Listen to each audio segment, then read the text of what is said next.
Welcome everyone. Welcome friends. Welcome to our listeners. Welcome to our viewers on YouTube later on, and our listeners on Anchor Podcast and now on Apple Podcast. Welcome to a new episode of Diwan Podcast.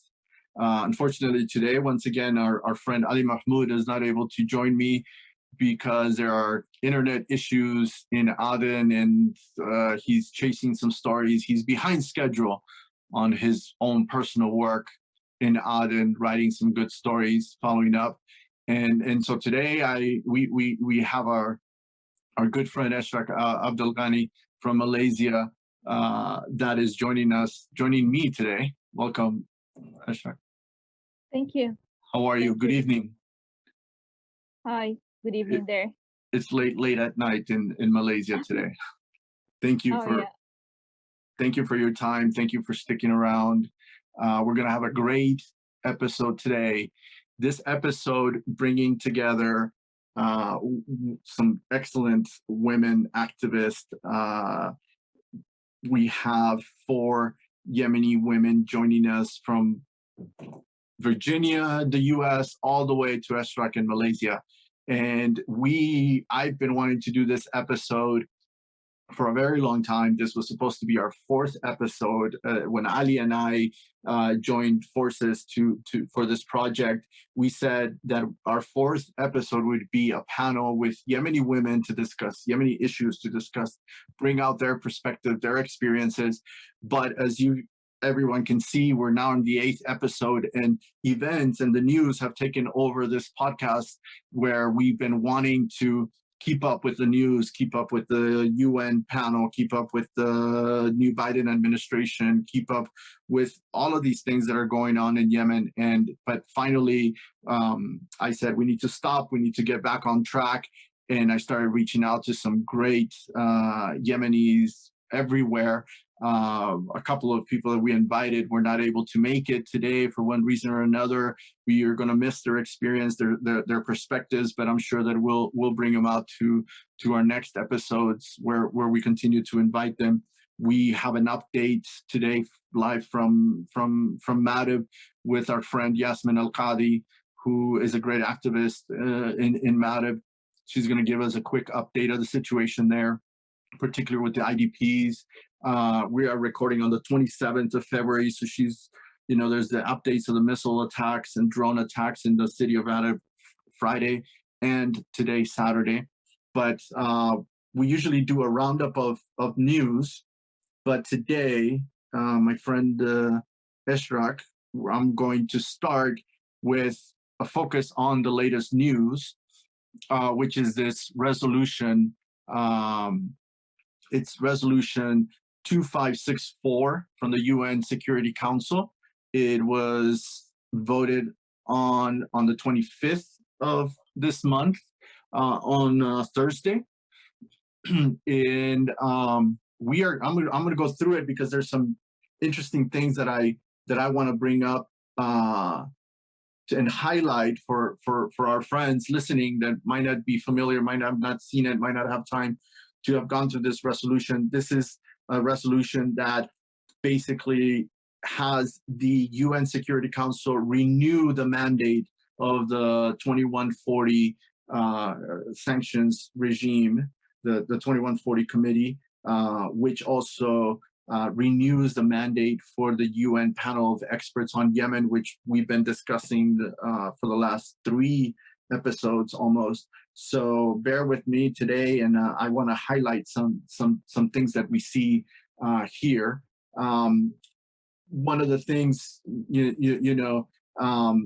that some of us are talking about on social media is that this was definitely a missed opportunity. This resolution lacked some teeth, in my opinion. This resolution was the result of a lot of negotiation. For the looks of it, we have an article that looked at the role of China and Russia in behind doors in negotiating with the pen holder with the UK on the language and the scope of this resolution. It doesn't really bring out anything new. It does not expand any mandates. It does reinforce a few ideas. It does highlight a couple of interesting issues, but it definitely shows that the Security Council cannot agree on further action on Yemen. And we also saw that that visit to Moscow by the SDC perhaps paid off, because the SDC is not included at all. It is not mentioned in this resolution. And if we recall our episode that went through the UN panel, the SDC was mentioned by the UN panel as being in violation of Resolution 2216. But we don't see that here explicit. We also, I'll go through it, but it's also interesting when the resolution chooses to mention the Houthis and when it excludes any mention of Houthis. So to begin with, we have here, the beginning of the resolution, a commitment to the unity and territorial integrity of Yemen. So this is, again, even though some continue to discuss the issue of fragmentation, continue to be pessimistic on the future of a unified Republic of Yemen, we see that all 15, especially the P5 members of the Security Council, will continue committed to a united Yemen. It does begin by mentioning the escalation in Mareb. Again, on my social media, I've mentioned on Facebook and on Twitter, I mentioned that, in my opinion, it is very wrong for anyone, especially the Security Council, to talk about escalation in Mareb. This has been a battle that is a year long by the Houthis, moving from Western Sada down to Al Jauf, toward the capital of Al Jauf, Al Hazm, and moving east from Naham, Sana'a, into Mareb. Then later on, last fall, we saw the Houthis moving from Haifa, Al Bayda, north into southern Mareb, marching toward Murad, Jabal Murad, the Murad area. So I'm going to continue to be a critic of this use of language. It is not an escalation. This is the war. We've been seeing this from the Houthis for a year now. And I will be a critic that, why are people so urgent, raising, these alarms today? Where have they been for a year? This is a year-long process.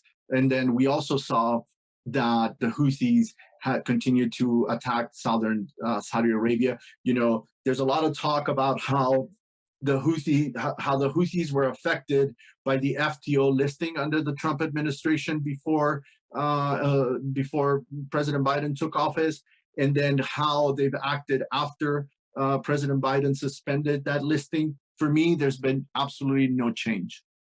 For people that think that Houthis were scared or were concerned, or that the FDO listing impacted them in any way, I will continue to say it didn't change anything. If we look at the beginning of January, if we look at December 30th until January 19th, the Houthis were attacking southern Saudi Arabia. The Houthis attacked the Aden airport on the 30th of December.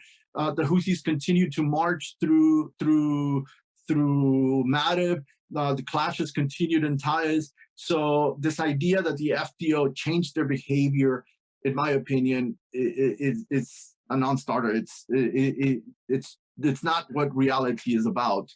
The Houthis did not behave different when the U.S. sanctioned the 5 security individuals in December. The Houthis didn't change their behavior when President Trump threatened to list them as a terrorist organization, and their behavior didn't change between January 18 and January 25th. It just didn't.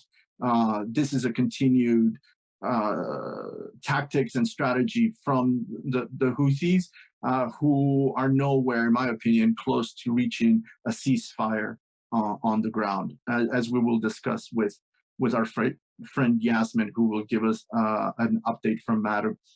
Next, it goes into 2020, the failures on the coalition, the failures from the UN, the envoy, the failures on the ground, to achieve a ceasefire last year when the Houthis were pushing down south from Sauda into Al-Hazm, Al-Jawf. The coalition continued on, even though there was a ceasefire called by the UN Secretary General, the so-called COVID ceasefire that the Secretary General wanted a global ceasefire through the pandemic. It never materialized. The Saudis called for a unilateral ceasefire. It never materialized. Houthis were highlighting airstrikes in Hajjah and Al-Jawf through March and April. And we saw that the Houthis continued to march through Western Al-Jawf.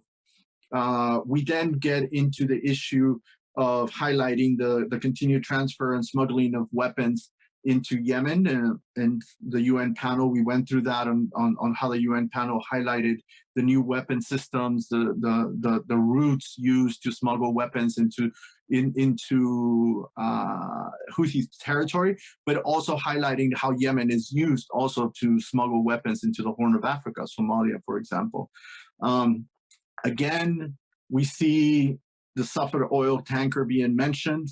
Again, this is something that Ali Mahmoud and I have discussed previously. And, we think back to April, May 2020, when the campaign about the potential humanitarian, potential environmental disaster, how there's the Safar tanker is a ticking bomb. How long does it have to tick? I mean, how long are we going to hear activists and politicians and diplomats talking about this tanker and nothing being done? There is no middle ground. I'll repeat again that the Houthis are pushing, and the coalition and the government are pushing, and the UN and other diplomats are pushing on this issue. But no one the negotiators seem to be truly inept, that they cannot negotiate access to this tanker, that they cannot negotiate offloading the oil, which belongs to a third party that already paid. There are rumors that the Houthis are demanding $80 million in order to begin work on the tanker. I haven't seen anything to that effect, to those news confirming that. So this is just a mess, and I don't think we're gonna get any progress on this issue anytime soon. And back, during the summer, come May, a year after that campaign last year, we're probably most likely going to continue talking about Safar oil tanker. Then we come into the mentioning of the continued dialogue, that only dialogue can resolve this conflict. But we just see failure after failure. We just saw that the prisoner talks in Amman failed this month in February. And again, failure to reach an agreement, failure to reach a middle ground. We have the mention of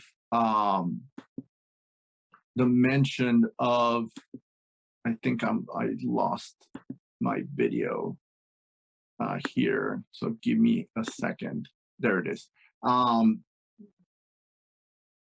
We saw the new sanctions on a Houthi individual by the UN Security Council. So now there's 6 people sanctioned by the UN Security Council. They are also sanctioned by the US independently. And we see this talk. We're going to get into it later with our panel, but this talk about the transition process. So we continue to read this from the UN Security Council, that this is still the transition period. We are still transitioning from November 2011, when Ali Abdullah Saleh signed to the agreement to step down in the GCC initiative. We are still using the language of transition. President Hadi is still a transitional president. And this is just interesting that it's being used, that this language is being used in the UN Security Council resolution in 2021. We continue to read, this is important for me because it continues to highlight that this process remains under the UN auspices, continues to give the lead to the UN's envoy, which is interested because it comes a couple of weeks after the US named as special envoy to the Yemen conflict. So it's going to be interesting how this interact in the coming, how the UN envoy and the US envoy interact. We saw that they met in Riyadh last week. We are recording on the 27th of February. So the U.S. envoy, Biden's envoy, already visited Saudi Arabia, already spoke with the UN envoy Martin Griffiths, and we already saw Martin Griffin returning from Iran, meeting the government in Iran there. This is something that we're going to highlight today in our talk with our guests, the participation of women and how important this is and how neglected it's been, and the impact, what it means that the new coalition government of Yemen has no women. What does it mean that the women are not delegates to the peace process? So we're going to talk about that. Again, a little bit of contradiction here in this next paragraph, because even though in the previous paragraphs it talks about the transition being in the hands of the UN office of the UN envoy, this paragraph talks about the support for the Riyadh Agreement, which is an agreement, a peace agreement between the GOI and the SDC outside of the UN peace track. This is a separate agreement that was signed under the auspices of the Saudi government. So, it mentions continued UN mediation, but the mediation is being done by Saudi Arabia, not by the UN envoy. So this is some interesting language here. We see an interesting paragraph, 2 paragraphs here talking about al-Qaeda and ISIS. We saw that the UN panel report had very minimal mention of these groups and the impact they're having on the conflict and the role, but yet the UN Council, the UN Security Council is mentioning the 2 groups in a Yemen-related document, which mainly, is for the UN's monitoring team for AQ and ISIS. So this comes also about a week. We saw that there was a document published by the Houthis claiming that AQAP's leader Batarfi was appointing a new emir for Mareb to gather the AQ militants against the Houthis, still unconfirmed. We also saw a video from AQAP's media with Batarfi speaking, mentioning COVID. This video was put out a couple of weeks after the UN monitoring team came out with this report claiming that Batarfi had been arrested in Mahra. So we have that whole back and forth still going, and no confirmation from what side whether he is arrested, detained, or whether he is free and still operating independently in Yemen. We also saw another statement from ISIS being published by Houthi sources claiming that ISIS was going to Aden, to Mareb, to engage the Houthis. And this all comes after both ISIS and AQ were pushed out of Haifa, al-Baida, by the Houthis last year. So this is just some interesting stuff, interesting language. Here, the UN Council also reiterates the sanctions, the continuation of the sanctions regime under 2140, and the continued relevance of 2216, which we've seen over the last 2-3 weeks. We've seen a lot of commentary on social media. A lot of Yemenis want to address 2216. They want to amend it, they want to expand it, or they want a new resolution. They want a new text. That supersedes 2216 and reflects the realities on the ground a little bit better, according to them. So it's interesting that this was not dealt with in this resolution whatsoever.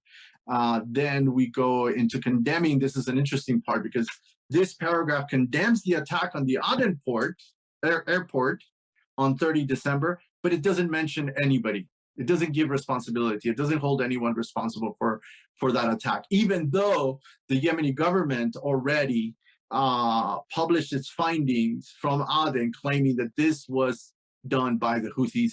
And we saw 2 independent organizations post reports giving the Houthis responsibility for this attack on the 30th December when the GOI coalition government landed in Aden. So again, lacking teeth, lacking anything of substance here. The UN Security Council could not even agree to give the Houthis responsibility for that outrageous attack that actually killed people, Yemenis, and could have killed the entire cabinet that day. So very disappointing language there. And then it moves on to the Yemen panel of experts, where it renews their mandate. It highlights. Also, the paragraph says that the UN Security Council will get a case study from the UN panel on the attack of Yemen. Let's keep in mind that one member of the panel of experts visited Aden early February, or I think it was early February. One of them visited Aden and had some pretty good meetings, for what I hear. And I'm thinking back to when I served on the UN panel, they're going to produce a case study within the next month, because their mandate ends at the end of March. So we still don't know who is going to be on the next panel. But this group of 5 experts right now, it looks like they've been asked to produce a case study on the attack. And I don't know if it's gonna be public or not, but more than likely it's gonna be a confidential report to the committee. And we won't see any of that, but that would be interesting to follow up. Then the Security Council continues on to highlight the transfer of weapons, the smuggling. They highlight continued incidents off the coast of Yemen, and the smuggling of weapons, which we read on the UN panel of experts report. It also highlights the importance of continued capacity building for the Yemeni Coast Guard. This is interesting. This is a difficult issue for a couple of years, because both the US and Britain are going back and forth trying to convince the government to allow them to train the Coast Guard. So for what I hear, still we have a Coast Guard that's divided between Aden and Mukalla. And the U.S. is reaching out to one Coast Guard command, and the Brits are reaching out to a different command in Mukalla, I believe. So it'd be interesting to follow this up and see where it goes. The Security Council also highlights sexual violence against women by Houthis and the recruitment of children. Again, this was brought up in the UN panel report, and we see by them sanctioning the Houthi director of security in Sana'a that this is one of the reasons why we saw a campaign for the last 3 or 4 weeks already, with the hashtag Houthis are terrorists, highlighting the recruitment of children, a lot of activists highlighting the funerals of children when the Houthis post their pictures. And interesting enough, this week, social media started having these reports that a couple of children fighting with government troops were killed in a front. I haven't confirmed this yet, but we saw a couple of pictures being shared on social media highlighting the use of child soldiers by pro-government troops, which could be interesting if it's confirmed. Again, a week before the next donor conference kicks off, the UN Security Council is highlighting the humanitarian situation and calling attention to the COVID crisis, which now on the news we're hearing the potential of a possible second wave in Yemen, which is definitely a concern. We then move again into the political transition, which is still within the framework of the GCC initiative of November 2011. Again, problematic, because we don't see the institutions keeping up with reality on the ground, keeping up with the changes, the different environment, the different conditions that we're seeing today in 2021 versus what we saw in 2011. In this paragraph 5, we see again that mention of the Yemeni Coast Guard, which I just went through. And then it highlights in paragraph 7 the designation criteria, which again is what brought up the sanctions this week of the Houthi director of security in Sana'a.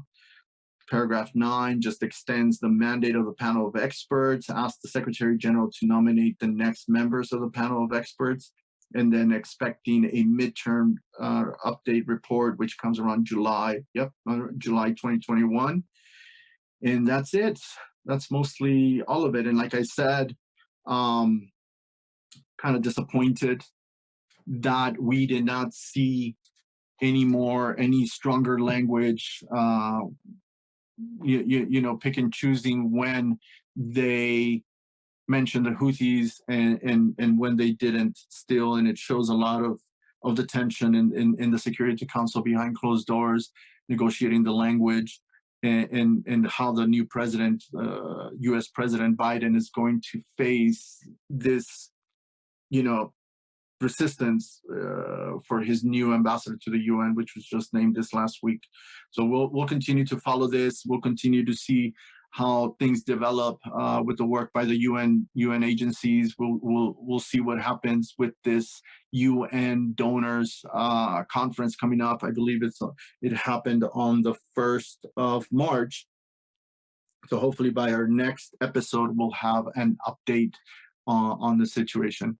This thing just doesn't get better, Eshraq. The UN seems to be stuck in 2011 mode, in my opinion. But we'll discuss with our guest coming up, with Yasmine, to see what she sees, and with our panel guests later on to see in the second segment, to see what their opinion is, what they're experiencing in Aden with our friend Sahar, and elsewhere with the Yemeni community. But now it's time to welcome, I think our friend Yasmine is ready in Mareb. I think it's time to bring her in, say hi to her. Hopefully the internet is good enough for us to have a really good conversation. And let's move on to our chat with Yasmine.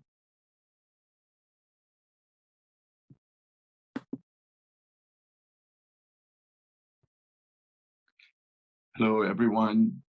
Now we're here with a good friend, Ustada Yasmine al-Qadhi, who's joining us from Mareb. كيف حالك أستاذ؟ أهلا. How are you? الحمد لله. كيف معرب؟ مساء الخير، كيف معرب؟ معرب تمام الحمد لله. إن شاء الله كل شيء تمام. Thank you very much for joining us. It's so late in Mareb. We really appreciate you joining us today. We invited Ustada Yasmine, whom everyone should know who she is, very active on social media, very active in humanitarian affairs in Yemen, an award-winning activist. We really appreciate her time. And we're inviting her to speak to us, to give us an update on what's going on in Mareb today. We are recording on the 27th of February. And as we hear, Houthis are claiming to be very close to the city of Mareb already.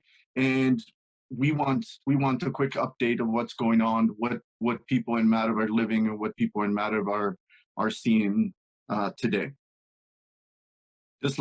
Just last night, on Friday, we heard that the Houthis were launching more missiles into the city, into residential areas of Mareb. And Ustada Yasmine, give us an update. How is Mareb this evening on Saturday? طبعا مساء البارحة تم استهداف مارب ب7 صواريخ باليستية، وأيضا فجر اليوم 2، يعني من مساء أمس إلى اليوم الصباح تقريبا 9 صواريخ وطائرات مسيرة على المدينة، يستهدف المدنيين طبعا، لأنها في جبهات القتال يواجه الجيش الوطني ويواجهوه القبائل، ويتلقى يعني يخسر مقاتلين كثير على أطراف مارب، وبعدها يقوم بضرب المدنيين، يغطي على هزيمته في الجبهات لكي يحقق انتصارات وهمية يعني للمتابعين. Okay. Since yesterday until today early morning, they have targeted Mareb with 7 to 9 ballistic rockets, and they are actually targeting civilians because he loses so many people from his side. He's losing his fighters and soldiers. So in order to cover his defeat, he would target civilians. Thank you. And what are we seeing? What are we seeing now in the IDP camps and the camps for displaced persons around the Mareb Dam? طبعا مثل ما هو في الخريطة في جهة صرواح، مديرية صرواح. بعد مديرية صرواح في منطقة اسمها الزور، وجنب الزور على ضفاف السد في مخيم اسمه مخيم الهيال ومخيم الصوابين. يعني الزور والصوابين والهيال. في التصعيد والعدوان الأخير على مأرب تم نزوح هذه الثلاث المخيمات، نزوحهم، نزحوا إلى مخيم الروضة في الجهة الأخرى من السد. يعني مخيم الزول والهيال وإيش الثالث؟ الصوابين. كلها تسمى مخيمات دنا، جميعها يعني مخيمات دنا. طبعا الزور هي منطقة فيها سكان أصليين اللي هم من قبائل جهم. الزور يعني منطقة الزور، وفيها أيضا نازحين من صرواح يعني نفس القبيلة، ونازحين من المحافظات الأخرى. في نازحين من صنعاء ومن تعز كانوا موجودين في هذا المخيم، في مخيم الزور. هم يسموه مخيم المستشفى لكن احنا نسميه مخيم الزور. طبعا في حاجة الإعلام طبعا هو المخيم اللي في الزور يسموه المستشفى، مخيم المستشفى، وهو في منطقة الزور. في شيء طبعا حاصل في هذا الأسبوعين وأنا متأكدة منه شخصيا وشاهدته بنفسي، اللي هو في مخيم الصوابين ومخيم الهيال. نزحوا النازحين الموجودين فيه من أبناء قبيلة جهم وغيرهم، نزحوا إلى الروضة. وفي أسر بقيت قليلة في الصوابين. طبعا في شيء إن الحوثيين مقاتلينهم وطقومهم تدخل إلى المخيمات، يعني شفتها أنا بنفسي في مخيم الصوابين ومخيم الهيال، شاهدت طقوم حوثيين دخلت إليها، وأيضا يعني أفراد حوثيين. فهناك من الموجودين من أبناء جهم في الصوابين يعني يقولوا أنهم طردوهم، يقولوا أنه تم طردهم، ولكن يمكن خرجت الطقوم فقط، أما الأشخاص ما زالوا موجودين. والدليل على ذلك أنهم يعني ليلة يعني يوم الخميس وأمس الجمعة تم تسللهم من مخيم الهيال وطلوعهم إلى منطقة جبل بما يسمى البلد، جبل البلد. أي البلد بالقاف يعني. طبعا استغلوا المخيمات. بلق استغلوا المخيمات. طبعا استغلوا المخيمات لأن قوات الشرعية سواء قبائل أو الجيش الوطني ما بيضربوا شيء المخيم. وطبعا المخيم ما فيش فيه أسر، نزحوا يعني يمكن باقي فيه أسر قليلة، يعني يمكن 10 أسر أو أقل. طبعا هذا شيء يعني ما حد يتكلم عنه نهائيا، أنا متأكدة منه، شفته بعيني لما رحت زرت مخيم الروضة، أشوف النازحين الجداد اللي نزحوا من المستشفى ومن الصوابين الهيال. كنت أشوف يعني من جهة السد مثل ما هو في الصورة، من جهة السد الأخرى كنت أشوف الطقوم، يعني طقوم الحوثيين. اوكي اخذ فرصة اترجم. ترجمي وبعدين نكمل. طيب. So first of all, she talked about three main camps الزور ومخيم and الهيال and الصوابين. So those are like they also people from these camps displaced into nearby Mareb Dam. So then the Houthis and their militias they used the camps to sneak into the city and to control the area over there. She said she saw them, she witnessed them with her bare eyes, and she says like nobody speaks about it, and but like she saw that by her eyes. For our friends that are listening to this podcast and not yet watching on YouTube, we are looking at a map of the area around the Mareb Dam. Ustada Yasmine just explained where the camps are, such as in the Sur area, you have a Mustashfa camp nearby.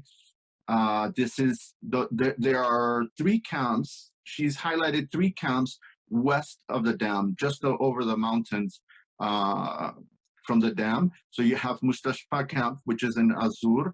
Then you have Al-Hayal camp, which is right on Al-Hayal and Dana As-Sawabin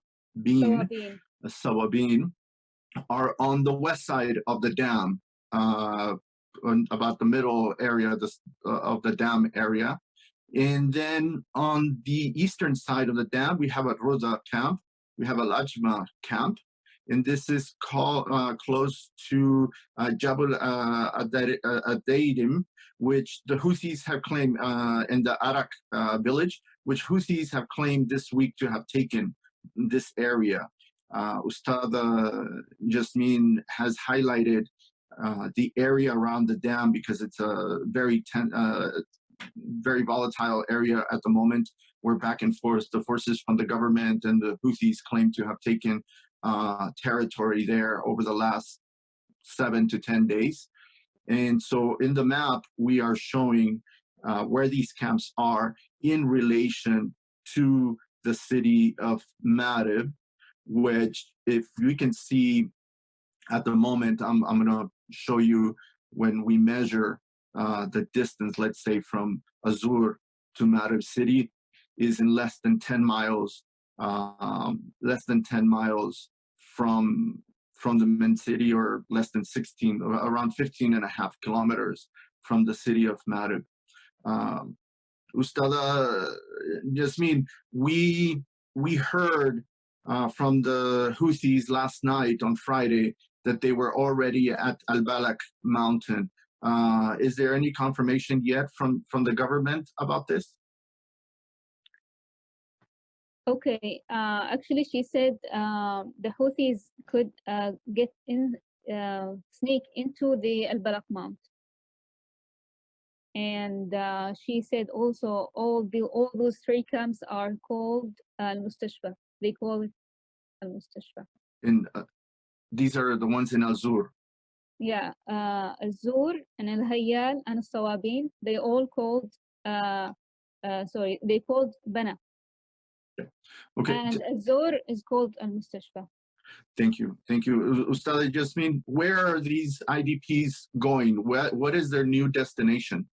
If they're being displaced from the camps, where are they going? يعني النازحين بعضهم يعتبر النزوح الثالث له وبعضهم يعتبر النزوح الثاني له. طبعا اللي من قبائل جهم نزحوا إلى منطقة الروضة في الشق يعني في الجهة الأخرى من الست مخيم الروضة. وفي والنازحين يعني من غير قبيلة جهم ذهبوا إلى المدينة وذهبوا إلى الوادي، إلى مديرية الوادي. المدينة يعني مأرب. الوادي مديرية، طبعا هو يعرفها مديرية الوادي ومديرية المدينة. المدينة اللي هي مركز المحافظة اللي فيها الكثافة السكانية.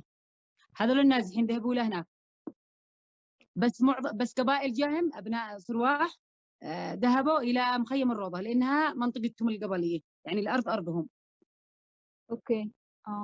She says the people in the camps they are like divided into two. Al-Jahl, those who are tribal people, they've been displaced into al-Rawda because it's close to them. Those people come from Jahm tribe. The others moved to Al-Madina district and Al-Wadi district. So what we see from Azur here in the west side of the dam, just south of Al-Balak mountain, a Jahm tribe from Azur have moved to Roda camp here on the east side of the dam.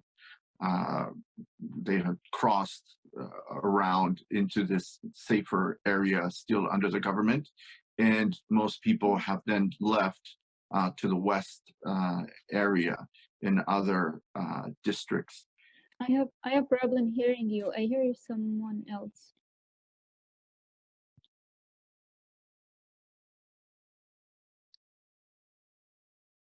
Thank you, Stella Yasmine. Any closing comments at the moment? This week, the last week of February, what are you expecting to see this coming week? Are the government forces? Is there a possibility that the government forces will begin pushing the Houthis farther west? جبل البلق الغربي. أنا أتكلم عن البلق الغربي. أتكلم عن البلق الغربي اللي الحوثيين تسللوا له، وطبعا تم قتلهم كامل اللي تسللوا إلى البلق، وتم يعني نزولهم إلى ما بعد الزور، يعني نزلوا من البلق إلى بعد الزور.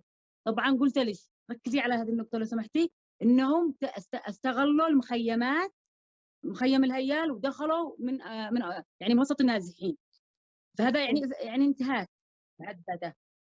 طبعا الآن عندنا في مأرب 100 كان عندنا 144 مخيم، الآن 5 مخيمات توقفت، 3 اللي هي في دنا، و2 في جهة مدغل ورغوان، مديريات أخرى في الجهة الشمالية، يعني 3 مخيمات في الجهة الغربية، و2 مخيمات في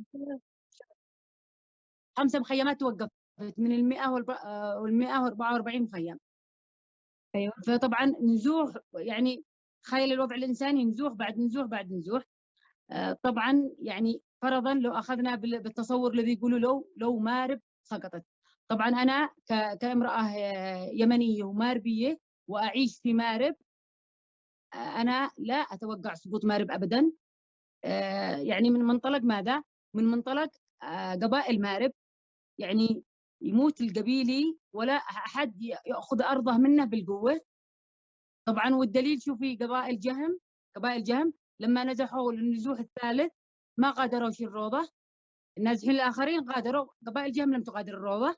طبعا النازحين اليمنيين الآخرين هم جميعهم يعني مطرودين من الحوثيين، يعني سواء صحفيين أو سياسيين أو مدنيين. طبعا الحوثي جميعنا كيمنيين من مختلف الأطياف السياسية أو المستقلين نعرف جرائم الحوثي، وخصوصا يعني جرائمه ضد النساء. الحوثي الآن يجرم حرية المرأة. طبعا قبل يومين الشخص الحوثي الذي اغتصب النساء اسمه سلطان لبن تقريبا، الذين في قائمة العقوبات، يعني قبل يومين قرار مجلس انهم اضافوا له الى من ضمن الاشخاص الذين تم يعني ضمهم الى قائمة العقوبات. فاحنا كنساء يمنيات يعني التعايش مع الحوثيين صعب، التعايش مع الحوثيين.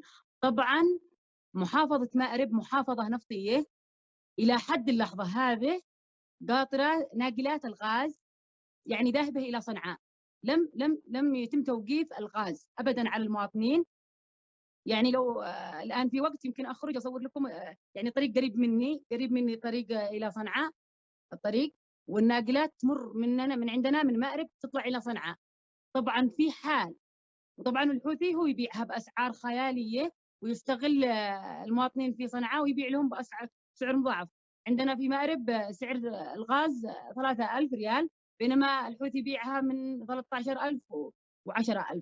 يعني يستغل هذا في حال، يعني طبعا انا لا اخذ هذا السيناريو، لكن بناء على يعني تصوركم انتم، في حال ان الحوثي يعني ولن يدخل، طبعا اؤكد هذه الكلمه، دخل لن يكون هناك استقرار ابدا، يعني من القبائل ومن اليمنيين لانهم مطرودين. فرضنا سقطت مأرب، يعني حضرموت شبه ستسقط جنوب اليمن ايضا، وطبعا ستتضرر المملكه العربيه السعوديه، وستتضرر عمان، يعني المنطقه كلها ستتضرر. طبعا ما دام العالم ساكت على جرائم الحوثي ضد اليمنيين، يعني احنا بالنسبه لنا كيمنيين الحوثي حاله حال القاعده والارهابيين، لانه معتدي على اليمنيين، معتدي على المدنيين، معتدي على النساء، يجرم خروج المراه. طبعا احنا النساء اليمنيات جميعنا يعني نساء نرتدي العبايه السوداء ومحجبات ومنقبات، ومع ذلك الحوثي في عقيدته وفكره انه حرام ان المراه تخرج. يعني منع الان النساء من العمل في صنعاء، حتى على مستوى المطاعم، لا رواتب، لا تستطيع المراه ان يعني ان تجلب الاكل لاطفالها، فترجع المراه ان تشتغل، فيحرم خروجها من المنزل. ومن خرجت او تكلمت، اكمل انت ممكن تكتبي وبعدين تترجمي براحتك، اكمل يعني كلامي. ايوه زي ما تشتي. استحالة أن الحوثي يحصل يعني يدخل مارب، وإذا دخل مارب فإنها ستتحول يعني حرب طائفية عرقية، يعني كلها ستكون حرب دموية، لن يكون هناك استقرار حتى ساعة واحدة، لن يستقر المرء يعني يستقر الوضع في مارب ساعة واحدة، لأن ما حد بيقبل الحوثي. يعني ليس له حاضنة في مارب، وجميع سكان مارب وابناء مارب والنازحين في مارب كلهم يرفضوا فكر الحوثي، لانه فكر عنصري ارهابي دموي. الحوثي جلب الموت لليمنيين، يعني 6 سنوات كم من شباب اليمن يعني سواء الانصاره او يعني المناهضين فكر الحوثي. فاستحاله يتم الاستقرار في مارب، وطبعا ستنشا الجماعات الارهابيه اكثر واكثر، وستكون هناك يعني جماعات اخرى يعني ضد الحوثي، وستكون هناك صراعات، لن يكون هناك اي استقرار في مارب، والنفط وغيره سيتضرر. يعني مارب الان تعتبر بنيه، يعني بدات فيها البنيه التحتيه تتحسن، فيها استقرار. يعني انا كمراه يمنيه وغيري من النساء اليمنيات من صنعاء، من تعز، من محافظات اخرى موجودات عندنا في مارب، يشتغلن ناشطات، مارس شغلنا باريحيه، والمواطنين الذين معهم تجارات او غيرها يشتغلوا في مارب يعني براحه. يعني فرق، ما حد يعني الحوثي مرفوض. ايوه قلت له كلهم، لانهم تسللوا من وسط الناس، طلعوا الى البلد. واليوم الصباح يعني البلد الغربي هذا ايش، ديرية ولا ايش؟ لا البلد الغربي هو جبل المطل على الزور. اوكي، البلق الغربي يعني اللي هو مطل على مخيم الزور. فهم طبعا نازحين الان هناك، كلهم نزحوا نفس المكان ويكون في النازحين الان فيه، النازحين موجودين قليل من النازحين موجودين الهيال والصوابين، الذي استغلهم الحوثي ودخل من اوساطهم وطلع البلد من جهه الهيال، يعني استغل النازحين، طلع من اوساط النازحين، لان الشرعيه استحاله تضرب المخيم. من الهيال الى البلق الغربي. اوكي. اول شيء دخلوا الى الصوابين، وبعد من الصوابين للهيال. طيب، والناس اللي في هذه المخيمات راحوا فين؟ الزور. طبعا راحوا بعضهم قلت الى الروضه، وبعضهم الى المدينه والى الوادي. She said the Houthis have sneaked through al-Hayal camp and then into the al-Balaq Mount, but all those who sneaked out all have been killed, all of them. And she stresses the point that it's a crime to use the camps to sneak with their militias into into the place they are in now. And she said that 5 camps already stopped. From 144 camp, 5 of them have been stopped, and the people are very angry because most of them already, like, they are displaced more than once. Some of them are forced. So people are just fed up and will not stop. So in case, and she says this is impossible, in case Houthis have control of the city, there will not be any stability. All people will, will fight against Houthi, because unless do that, it will be like dangerous to the Saudi Arabia and to Oman and to all the area or over there. They won't be stable. So she thinks this is not going to happen. And she stresses the point that Houthis are just really criminals. They use people, they use children, they work against women, and they rape women. The latest one named Sultan is has raped some of women. This is the director. This is the director of security in Sana'a that was just sanctioned by the UN Security Council on Thursday. What do you mean by directory? Yeah. So this is it. She said the people from Jahm tribe, they this time they decide not to displace. They decide to fight against the Houthi, because it's gonna be like continuous displacing. The other people who were displaced, they just they actually they are the ones who run away actually from Houthis from many places around Yemen. So they're not like the people from the tribes like Jahm, for example, and some of them would fight, but some of them also will not. But the tribal people will stay there, and they would fight until death against Houthi. Thank you very much, Ustad Yasmine. We really appreciate this update you've given us. Shukran. في كلمة إضافية؟ She wants to say one last thing. الحوثي يدعي انه لا يهتم للقرارات الدوليه، ولكن عندما تم تصنيفه من قبل الامريكيين انه ارهابي اوقف جميع التصعيدات العسكريه، اوقفها على جميع الجبهات وعلى مأرب وعلى تعز، على جميع الجبهات اليمن، وانصاره خرجوا في صنعاء بدون الشعارات. دائما الحوثيين شعاراتهم الموت لأمريكا، الموت لإسرائيل، ولكن عندما تم تصنيفهم إرهابيين خرجوا إلى الشارع بدون الشعارات ويطالبوا إلغاء القرار. طبعا عندما تم إلغاء القرار رجع الحوثي بشكل عدوان أكبر من قبل، ويحشد أكبر عدد على محافظة مأرب. يعني كأن ان الغاء القرار عليه كانه تصريح له بقتل المزيد من اليمنيين بعدم استقرار اليمن. حتى المحافظه المستقره مأرب التي فيها اكثر من 2,000,000 نازح الى جانب سكانها، كانه مع تصريح انه يقتل اليمنيين اكثر. وطبعا لو نحن كيمنيين نطالب بتصنيفه ارهابي، لانه سيظل في نظر اليمنيين ارهابي. طبعا يجب التركيز ان الحوثي بحكم سيطرته على شمال الكثافه السكانيه العاليه يستغل الكثير من الاطفال لتجنيدهم. طبعا لدي صور من جميع الاسرى الموجودين الان عندنا في مأرب، اطفال معظمهم، اكثر من 70% منهم اطفال، من المقاتلين الحوثي اطفال 70%. يستغل الاطفال ويجندهم ويقاتل ويزجبهم بالجبهات في مأرب. Okay, so she says that Houthis always say they don't follow the international decisions and sanctions about them, but and they almost stop their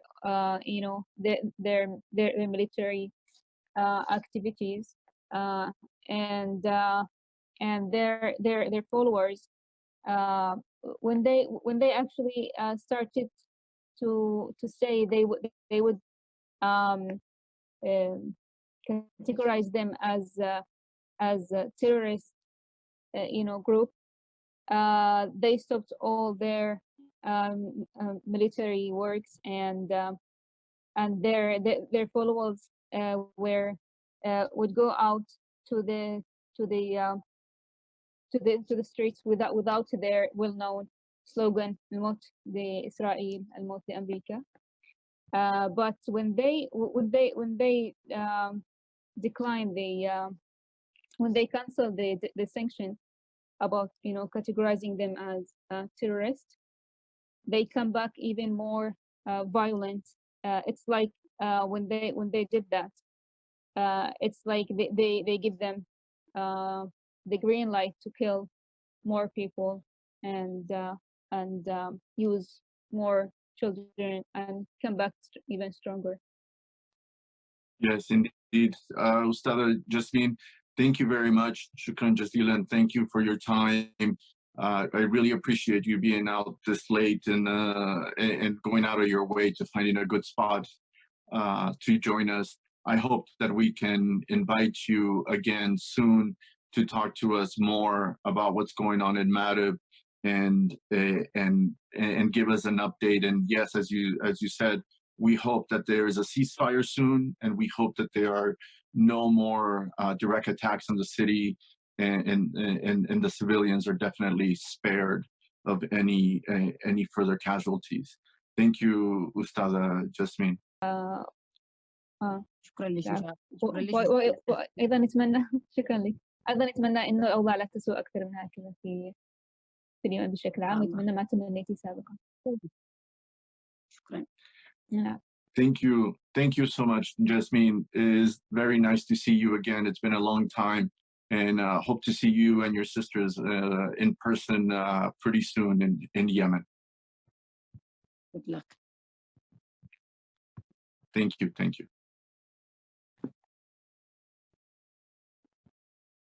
Hi, Eshraq. Okay, so now that was an excellent conversation with our friend Yasmine al-Qadhi, who was joining us from Mareb. We had some issues with the internet, but it all went well. Apologies to everyone listening or watching later on if you see some sort of chaotic broadcasting this time around, because we had to deal with that. We're still dealing with the internet issues in Aden. Again, Eshraq, thank you for stepping up and helping me translate. Oh, sure. You're welcome. Anytime. Our friend Ali Mahmoud was not available today because of the internet issues in Aden and Tawahi and other areas. I think there's a tower issue, but I think we're ready for our main event, which is this awesome podcast segment that I've been trying to do since we first came up with this idea for this podcast. This episode was supposed to be our 4th episode. For Ali, Mahmoud, and I, we agreed we're going to do something like this, put together a panel of Yemeni women as our 4th episode. But as you've seen, we're on our 8th episode already in 60 days, because the news have kind of overtaken events for us, and we're trying to catch up and making sure that we're not making podcasts about history or anything, that we're keeping up with events in Yemen, that we're bringing you, our listeners, you, our viewers, up to date, instant reaction to events. And as we saw today, we reviewed the UN panel, the UN Security Council resolution that came out on Thursday, the 24th,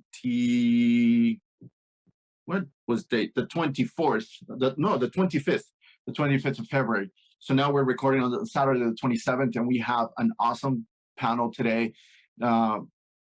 We've brought 4 amazing Yemeni women living everywhere in the world. We have Amina Atiq, who will join us from Liverpool, the UK. She's originally born in Rada, born in Al Bayda, and she's going to give us an amazing look into her experience visiting her village, her home village, but yet more living in the UK as a British Yemeni.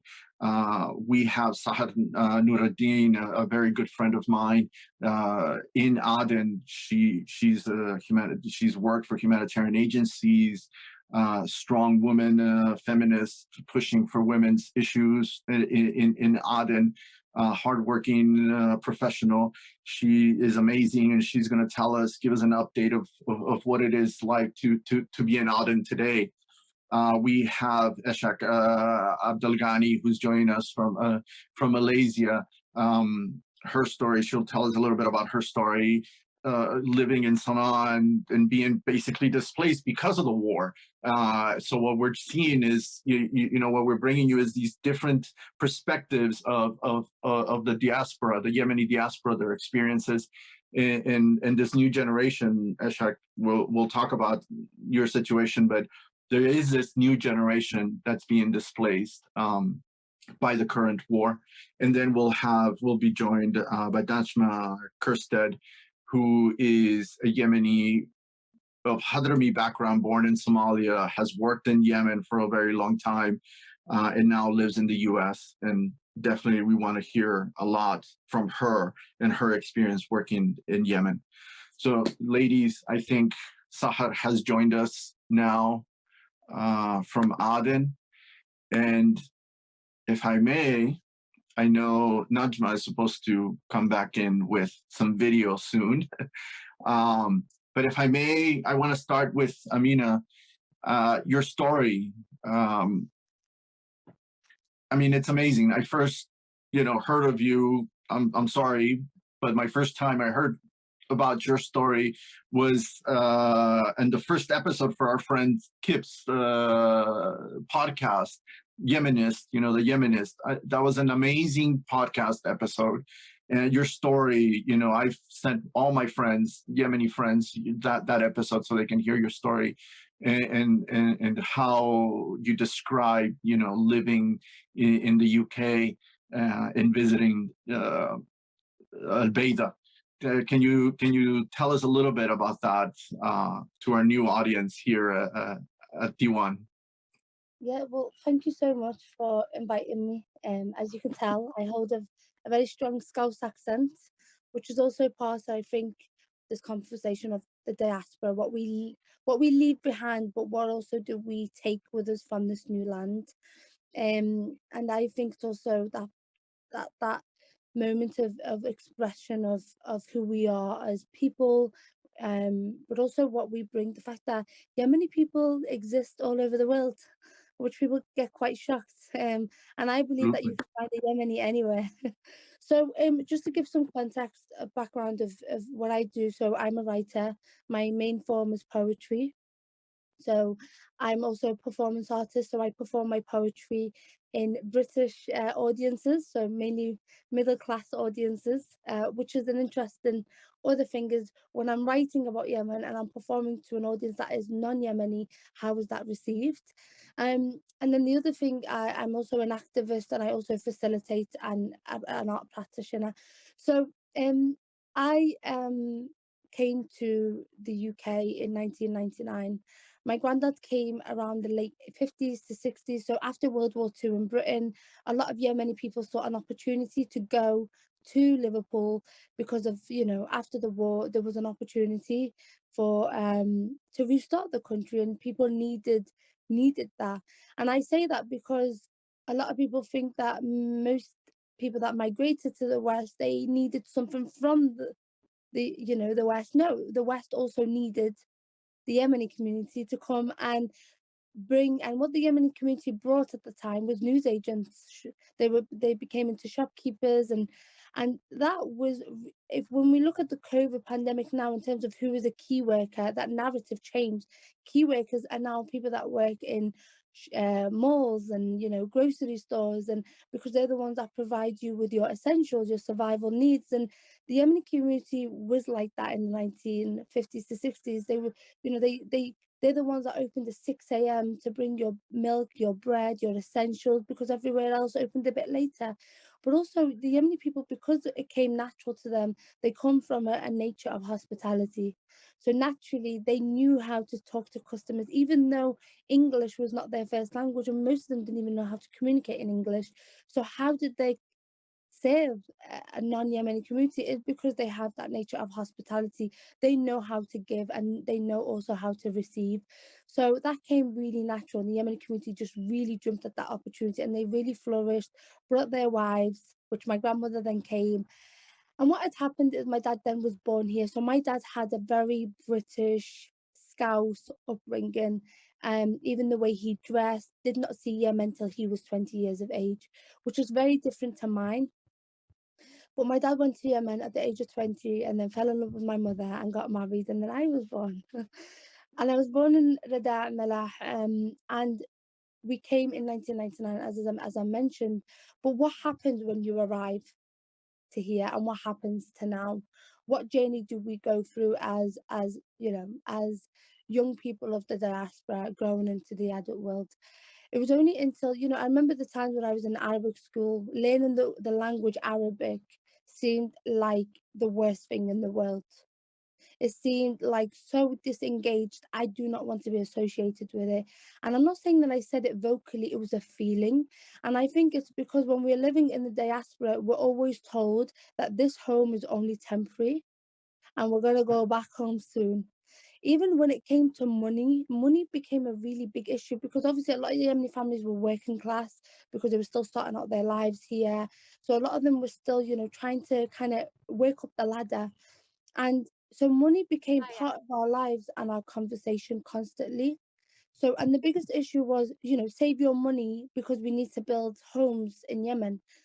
And to me, so what that did, it made me not look after my environment. So something that I had in the UK, I didn't look after it because I knew that everything was temporary. My Arabic was not looked after because I knew that I don't need it anymore living here. So really what happened is this: you get this identity crisis because you're like, am I Yemeni or am I British? But then when you're traveling back to Yemen every summer holiday, people look at you as either a money tree, or they look at you as you're an alien from a different planet. And I think they're just intrigued by how much the Yemeni lives in me or lives in us. So I go back to Yemen and I'm like, I'm gonna wear my dir, put my hijab in a little turban, start, wa- start washing my clothes and, drying my clothes in the sun. And I Right. loved it, you know? So, and all the Yemeni girls in Yemen are like, huh? Inti min Britania, like, Like we have washers here, they're like, where did you learn to do this? And I go into the kitchen, chop the onions, like I know my baharas and all of that. And they're like, Min allamish, who taught you? And I'm like, you know what? The Yemeni never leaves. So when I came back to the UK, I said, if the Yemen never leaves from me, then what can I do with that? I said, the first thing that's missing is value. I don't value myself as a Yemeni woman, not just a woman, but a Yemeni.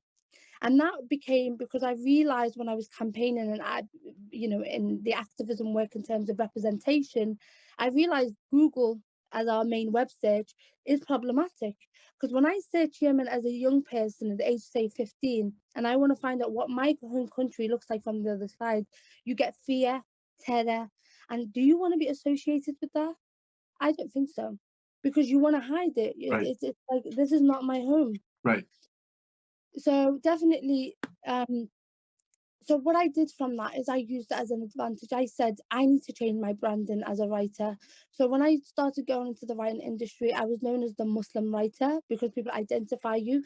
But I said to myself, I'm more than Muslim, I'm like hilarious, do you know what I mean? I can drop some, but, Right. I have other characteristics that are not just my identity is just Muslim. I am Yemeni and I'm Scouse. There's a probably 2.00% that you'll find a Yemeni Scouser because it's a minority, but also it's a very unique minority, and also it shows the diaspora journeys that people made to Liverpool, because we've got one of the biggest Yemeni Arab communities in the UK, which is the Yemeni community. We came pre-war, you know, South Shields. We had seamen who married into Irish and white families. So there's something that needs to be told. But I also think I can't take away the British as well. The Britishness is also as important as my Yemeni, because I played a role in this country. So it's about learning to, and this is one key message that I learned, is who told us that we have to sacrifice one home for the other? No one ever told, you know, we conform to that because of how structural racism, Islamophobia, especially in the West, has made us hate who we are and dislike who we are. And also the internet plays a role because of the structural racism in the algorithms of how we see our home. So I said to myself, I need to do something. I need to represent my home in the way I see it, and that is in beauty, that is in resilience, that is in history, that is in our women. I mean, Yemeni women alone need a book, you know? Yeah. And you know, the special thing about it is the world hasn't even heard about us. They haven't seen it. And Absolutely. I can't wait till the world fully understands and sees Yemen. However, I know Yemen is going through a very difficult time, and I acknowledge the privilege that I have being far away from Yemen in this. And I say to myself, well, there's only so much I can understand what it is to live under war. But it's also the privilege that I have in the spaces that are non-Yemeni in the UK, that I can also raise awareness about Yemen in this space. So I also do acknowledge my privilege in that way. But Yemen gets me emotional when I talk about it. And that's not out of sadness, that's out of happiness. I'm just so glad that through my art, through my activism, that I got to value myself as not just as a woman, but also as a Yemeni. And I just hope that our young people, our elders, change their attitude towards that. I filmed a documentary last year called Unheard Voices, and it was looking at Yemeni news agents in Liverpool. And when I was filming with them, they were like, oh no, it's not important, you know, who wants to listen to our story? And I'm like, this is sad. It's really sad that we think this of ourselves. So please, if anyone is listening to this, watching this, document your stories, write about them.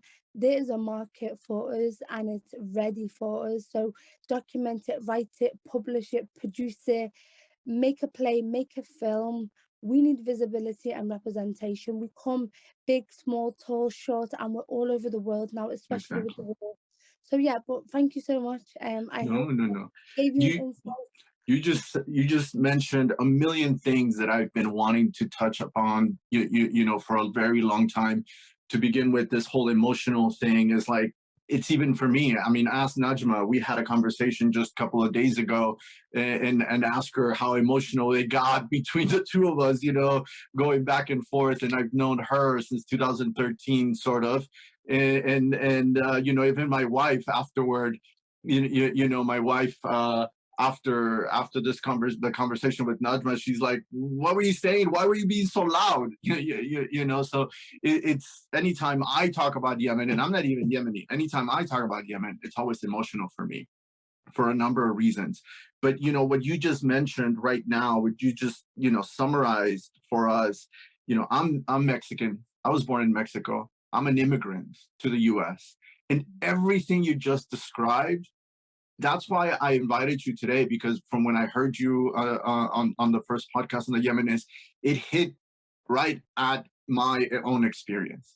Everything you just described, if you just put a Mexican face on it, is exactly what we'd go through. You know, that identity. And the issue that I always bring up is that distance issue with the Yemeni community. I live in Los Angeles. I'm 2.5 hours away from Mexico. I can go visit my country, you know, quote unquote, anytime I want, you know, for vacation. I can go on the weekend and drive 4 hours and have a great vacation in my country, you know. But with Yemenis, unless you live somewhere in the Emirates or Oman, you know, just the distance, the travel, and we'll get into that in a little later with you, describing the times when you got visited Brada. But it's just, you know, a whole process just to go visit Yemen for the older generation or the newer generation. But for someone like me that is even more privileged, living here in the US, whether we live in New York and we're 5 hours away on a flight, direct flight into anywhere in Mexico, or me in California just driving 2 hours or 4 hours and being in a tourist destination in my country, speaking my language with my people, it's just totally different. And it's something that, we have a 6-year-old daughter, and she loves Mexico. If you ask her where she want to go vacation, she's like, I want to go to our place in Mexico. And she's been to Europe and she's been to Egypt, but her thing is, I want to go to the beach, and it's 2.5 hours away. But I'll get back to you on this, because I have tons of questions for you as well.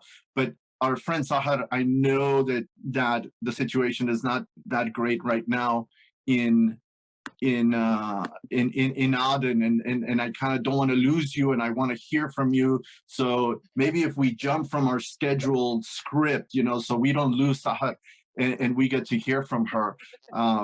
Thank you so much, my friend. I hope the family is doing well. Yeah, we're all doing great, alhamdulillah. Hi, everyone. Hi. Hope you're very well at your end, anywhere, everywhere, inshallah. Yemenis like to struggle. It's in our blood. Although I'm not fully Yemeni, but still. You're how we Adeni. You're live. Adeni. You're Adeni. No, but Sahar, we've known each other for a long time. Through your husband Ala in Aden, and I've seen you and your little girl growing and everything. But we invited you. I invited you here precisely because of this. You are this woman in Aden from a mixed background. You're Adeni, you're Southern. There is this issue of identity, which is has its own complexity in itself. So if you can summarize a little bit about your background and what you do in Aden, and how you see the situation today in Aden. Yeah. First of all, I was not born in Aden even. I was born in Saudi Arabia, in Jeddah. My father came from an Indian background who were born in Somalia, imagine. My mother come from an Indian background who were born in Aden. So they met in Saudi Arabia, and then they married there. After I was 14, then we came back to Yemen as a Somali passport person. I'm not a refugee. Then after the age of 19, I started to claim for the Yemeni nationality, as my mother hold the Yemeni nationality. So after a long way struggling, I got the nationality, the Yemeni nationality, which is I'm very proud of. Yeah, it's maybe because I come from different backgrounds, I can understand mostly what is happening in Yemen about the identity crisis, especially with the South thing. People who had the country before, they had the country, they had a separate identity, and now they are merged with another identity. They lost everything they have. They're not recognized as a separate entity. They are in something that they do not choose. But after war and many crises, they chose to just to leave the unity.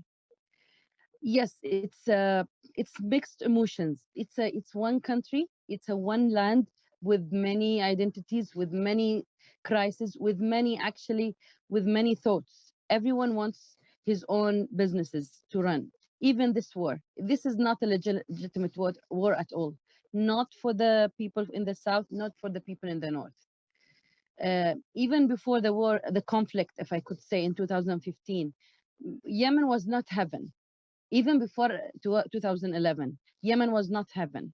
Even before 2007 or 2008, when the whole South thing started to come up into the to public, people were not happy. even before the British colony leave, or before the independence, or after the independence of the South. Unfortunately, people do not see the poor people. Now, the middle age class of families are melting.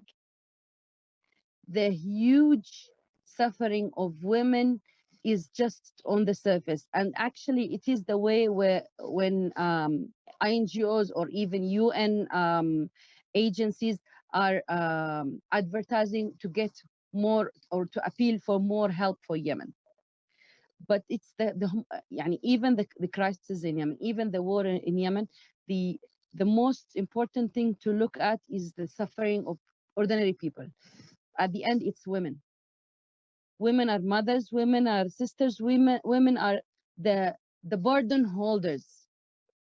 I was part of the Yemeni feminist summit, the third one actually, in December, and one of the claims, or the recommendations out of the summit, was to represent women more into the government. And bang, when they announced the government, none of the women were represented. And I see even now if I could say, the Southern Council representing 3 women 2 weeks ago in one of the offices of the ministers. I think the media for the Aden governorate, the media, the culture. Mm-hmm. 3 of them. Lakin, what I see, yes, I support representing women, but not from one side, not from one sector, one direction. And what they are going to say is only for them is checking the box. Yes, we have represented women. We had a chance for women to represent themselves. But what do they do? Right. No, it is interesting. We went through the UN Security Council resolution from Thursday. We went through that earlier. And, the role of women was highlighted in the resolution. They do mention that, the issue with no representation in the government or in the talks, in the peace process. In the peace process. Yeah. They are actually. Go ahead, please. No, finish. Go. Yeah, women are only in the peace talks within the consultative committees. Right. They're not represented as women. As delegates, at all. So one of these things that happened in the week leading up to the announcement of the new cabinet in December was this campaign by women activists on social media, pushing for the government to name women. And we've talked about how the cabinet decreased from 35 posts to 25 posts, including the prime minister, and how women were pushing for President Hadi and the Prime Minister Ma'in to appoint women to certain positions, to take women into consideration in these quotas, because at the end of the day, the cabinet was divided into quotas, 5 for SDC, 5 for Islah, etc. So women were asking, and one of the things that I asked for is like, okay, why this campaign is not suggesting. I thought that if this campaign by women started suggesting names, for people to position into the government, it would highlight, it would increase the pressure on the president, on the prime minister, and on the UN envoy.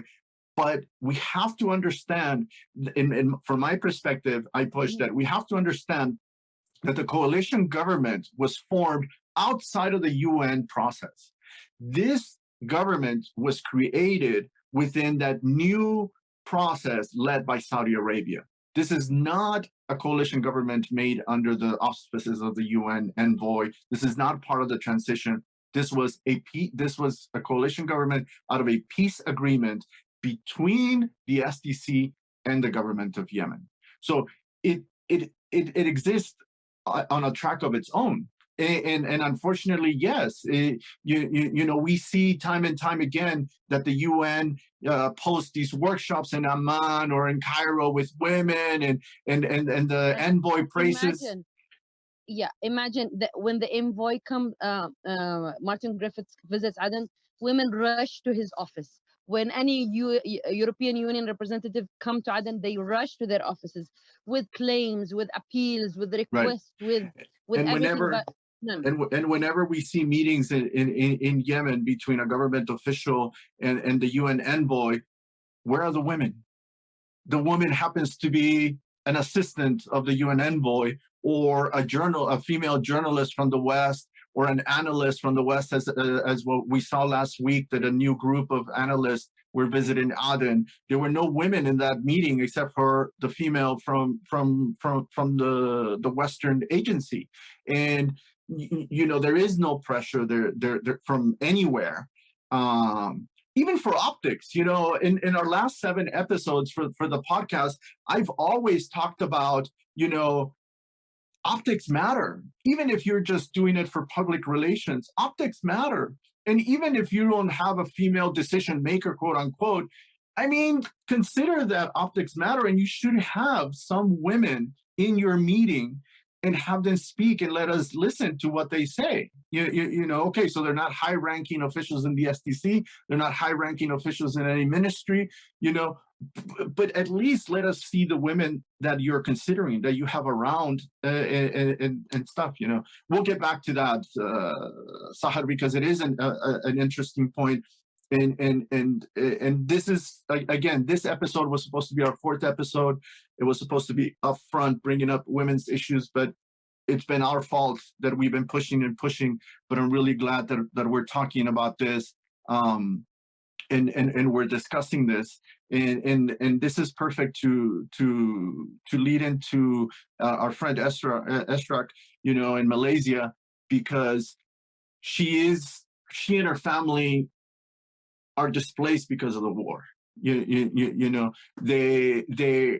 They are in the diaspora now. They're in a migrant community because they've been displaced by the war, and it's a whole different experience. Now we have a new generation of migrants fleeing Yemen for different reasons. It is no longer just economic reasons, maybe like your grandfather Amina, or your family Sahar, but or even Najma's family. But now it's because of conflict in Yemen. You're being pushed out of your country, whether it's to Djibouti, an IDP camp, in a refugee camp in Djibouti, or someone else. We saw the first people back in 2017, a Yemeni that died on the sea on the way to Europe. Then we saw last year a couple of Yemenis that died. I believe it was a football player that died from trying to cross the Mediterranean as a refugee. So we're starting to see these stories coming out, and a new dynamic in the migration patterns and reasons for migrating for Yemenis. Esra, your family was definitely pushed out of Sana'a. Yeah, initially, actually, some like my dad and mom, initially they went out of Yemen just for medical purposes, and then when they wanted to come back, the Houthis already closed the airport, so they stick away. They couldn't go back either to Aden or go anywhere else, because all the countries closed their borders in front of Yemenis. Nobody accepts Yemenis to enter. Until lately, Malaysia was one of the few countries that allowed Yemenis to enter. So they've been to Malaysia. I stayed in Yemen for a little bit, and then because of the Houthis, pressures and making all the kind of lives very, very like narrow and hard. And then I just searched to go out, and I get out of Yemen. It was a long journey from Sana'a to Aden, and it was a bit adventurous, because there used to be around around maybe 30 points where there is people from both sides, and even unknown people stop the bus and ask everybody about their identities and what are they doing, and then you need to give them a copy of your passport and tickets.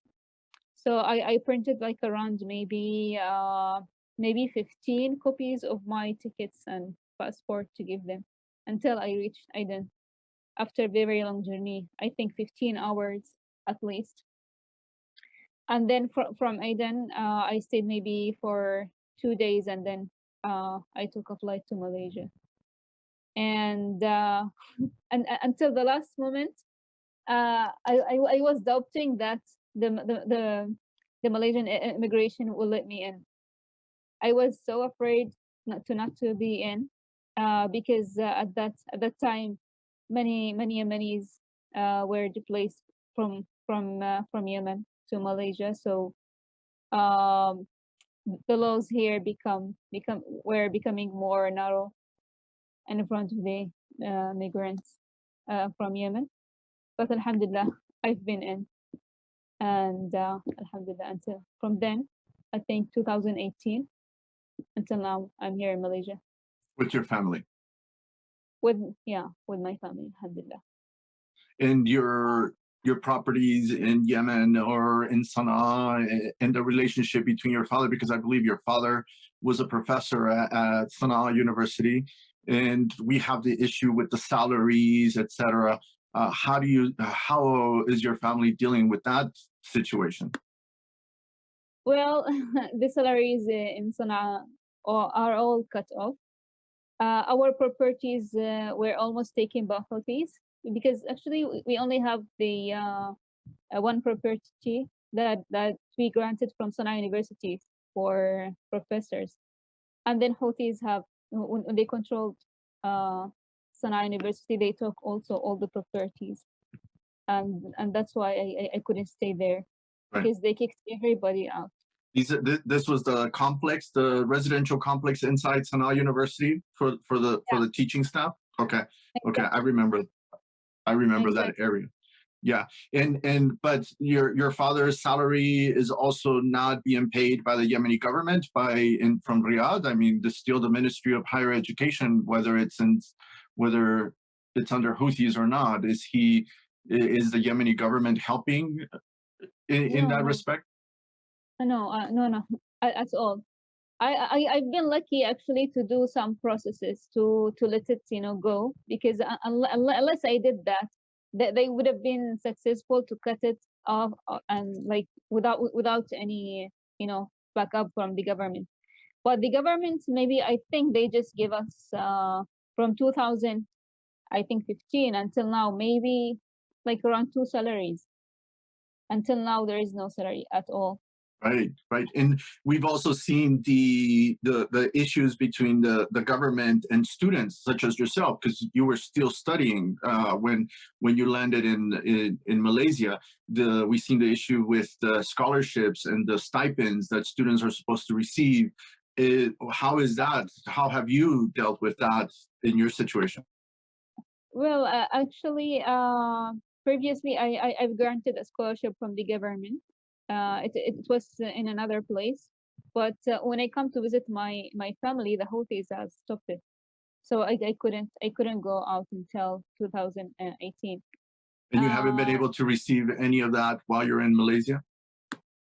After that, when I was in Aden, I made the processes needed to transfer all my files from Sana'a to Aden. So then I started to have my salary. But even this one, we only receive one salary in 1 year. We were supposed to have 4 salaries, but we received only one. Right. We received only one yearly.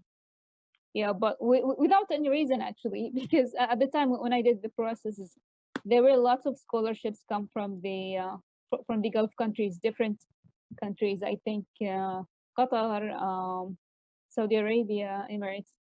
Right. So we don't know why. Right. Well, we see that with students in Amman. We see that with students in Cairo. We see that with students in Europe. Where their stipends, their student stipends, their scholarships in India. stopped, even though the Yemeni government wants to present this facade that it's working, that it's functioning, that it's legitimate. There are these duties and obligations, responsibilities as a government, which include the Yemenis abroad, whether they're students or immigrants, and these obligations are not being met. It's not functioning.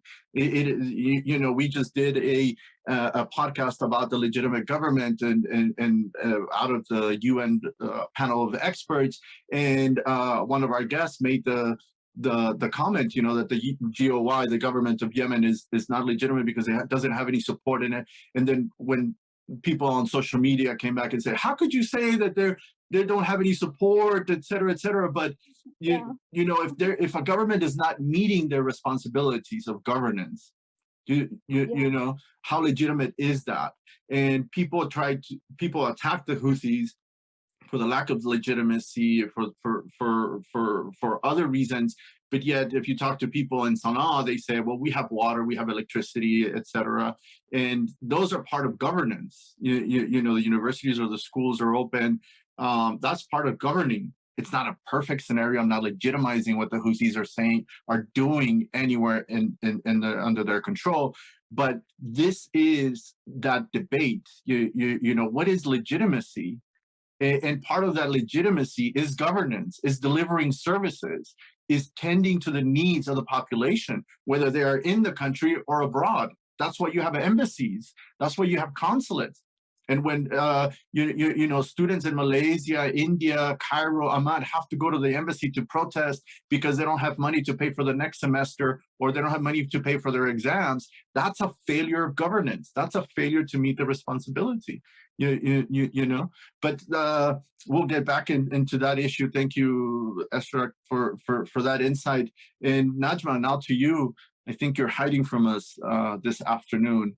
But now to you, because you've worked in Sana'a, you've worked in Abia, you've worked in Hadramaut with your family, and it's a completely different experience because you've worked with the Yemeni government before this before this revolution in 2011 and before the war in 2015.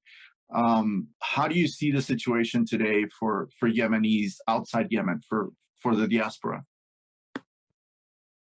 Well, I have a very different experience from most of you guys that are here today. But before I get into that, I'm going to start with a little background about myself. I was born in Somalia. We came to the U.S. back in '97. A couple of years later, I was sent to Yemen because I was becoming a rebel. So I went there. I stayed with my grandparents, but lucky for me, my grandfather was very, they're Southerners, and they lived in Aden. So he was actually more open than my dad and my mom ever were. So I was given the opportunity, to finish school, get a job, go live by myself, all of the things that I couldn't have done if I were in the U.S. living with my parents. So that kind of actually worked out pretty well for me. It hasn't been always easy because there are many times where I was being forced to get married. I was 13. I didn't understand why I was, being told I needed to get married. But like I said, I had my grandfather who was by my side and was saying, if you don't want to do it, you don't have to do it. Eventually, that was getting hard because my uncles were on my parents' side, so they kept pushing the idea of me getting married. And then finally one day I told my grandfather, you know what, I can't live with you guys because my needs are not being met. Like, there's going to be a problem if I stay here, like someone might die. So I ended up moving away from my grandparents' home. I went to Inma. It's a little city in Aden. I lived there. But when I moved there, my parents cut their financial support because I was being, again, I was going against al-Adat. So I had to find a job. For some reason, one day I got lucky. I was talking to my taxi driver, and he was like, "You know, there's a job opportunity in Aden, and they're looking for a translator, and I think you'd be good for it." So I applied for the job. I got hired by IOM. I worked in Aden for a couple of months, and then that was a nightmare. They told me I couldn't stay there anymore. I had to be transferred to the headquarters in Sana'a. So that's how I ended up moving to Sana'a. And this was around when? Around this was in 2013, I believe. It might have been 2011, 12 or 13. I'm not really sure. But I did end up working with IOM for 2 years. And this was when the Houthis were becoming very, very influential in Sana'a, and they were trying to take over the state. So, you know, I thought, hey, if I stay here, you know, I probably won't survive, because I would have to go back to Aden, and that's not what I want to do. So I got lucky, and I left Sana'a a day before, actually not a day, a couple of hours before they took over the airport. I actually got to Aden. I flew from Sana'a to Aden to say goodbye to my grandmother and, you know, family members. But I remember being in the airport and then telling me, oh, you know, you're going to miss your flight to Turkey, because I was leaving from Aden to Turkey to the US, because the airport is seized. And I was like, you know, shit, excuse my language. You know, I'm doomed. I'm going to be. We're all adults here. Yeah. So I was like, oh my God, this couldn't have been, you know, perfect timing. But somehow, I don't know, they managed to negotiate with them that night, and they let the planes that were already in Sana'a airport fly to Aden. So that's how I left Yemen. I came here with every intention of moving to DC and becoming, you know, an activist. But that's when I met my husband, and I moved here to Virginia. This was at the end of 2014, actually. It happened real quick. I just became a housewife. But it's hard to not be an activist when you know you have so much to give. If I was any Yemeni woman in Yemen would do anything to, you know, to be in my position right now. So I feel like I owe it to them to speak for them, since I have the opportunity to do so. But it has been a struggle, because it's hard. I'm very emotional, especially when it comes to Yemen. I've tried not to get involved so many times. I don't even watch the news, because when I do, I get super emotional and I want to fix it, but I can only do so much. Right. So that's what, yeah. No. I mean, all of these things that you're, just like with Amina's insight, you know, one of the things that people have started to talk about is the issue of trauma, right? Back in 2006, I started working with a CSO in Sana'a with Dr. Nizar Ghanem, and he had the first anonymous mental health hotline in Sana'a. You know, and this allowed Yemenis to call in and talk to a psychologist or a social worker.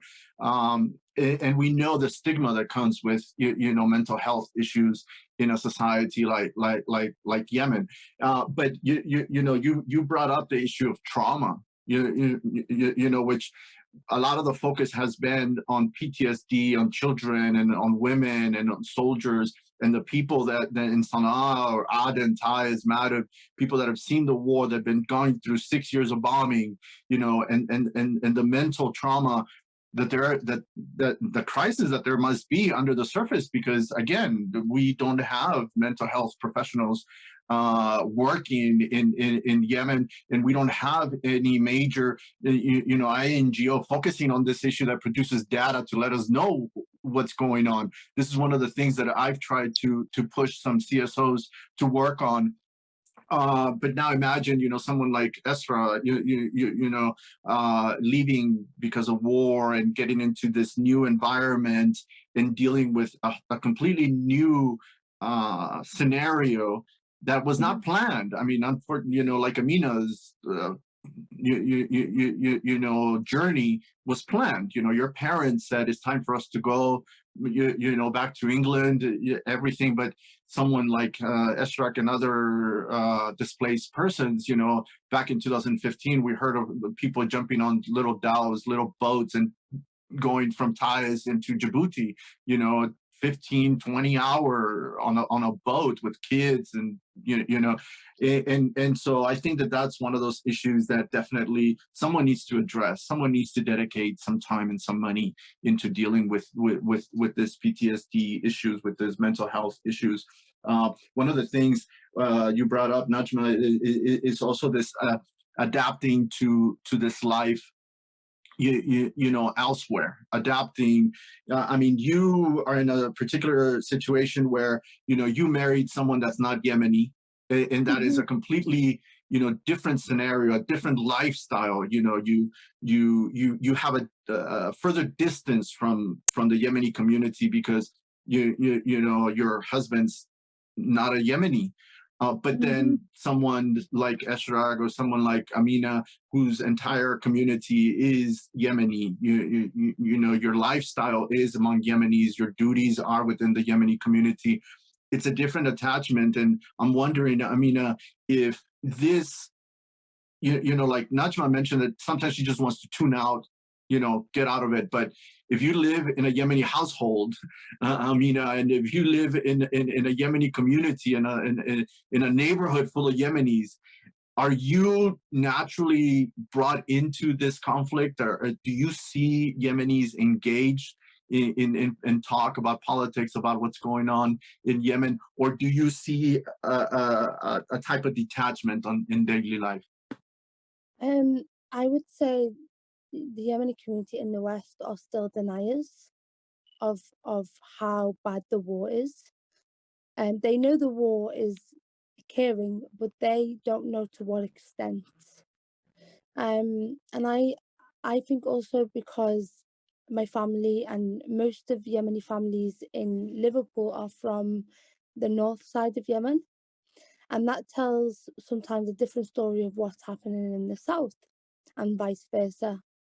So I also understand that there's two issues here. It's where do we get our information from, and how do we, what do we watch, and if we're watching BBC News and Western narrative, that's a different narrative about the war, because they are constantly talking about Saudi arms, right? Which is still as important, because I want to know why my UK government is so invested in selling arms to a country that they see as an enemy. Like, Britain is so obsessed with Saudi women not driving. Like, it's very complicated, but to me, it's like you're obsessed about their women, but then you want to invest in them, and you see them as your friend. And to me, that really confused me. And it was only until Jamal's assassination, Yemen really became known, but it was through the arms sale. And to be honest, I'm going to be Jamal Khashoggi. Yeah. I became sucked into the narrative of the anti-Saudi, and I'm not saying that I've changed my opinion completely. I haven't, but what I have did, it blinded me to see the other side, which is the Houthi war crimes. And it's not that my family or my community denied Houthi war crimes. They just did not understand why a Yemeni person would do this to their own Yemeni people. But they can understand why Saudi Arabia would do it, or the West intervene. Like, they can control that emotion easier, because an outsider, you can shift the blame. But when it's a Yemeni on a Yemeni, they're like, why? They look like us, they speak like us. Why are they doing this to us? La, wallah, it's not happening. That's the attitude. And the other thing is tawakkul, and then tawakkul. And I'm like, Mama, you're living in the UK, توكلي على إيش? What are you gonna do to kind of voice these issues?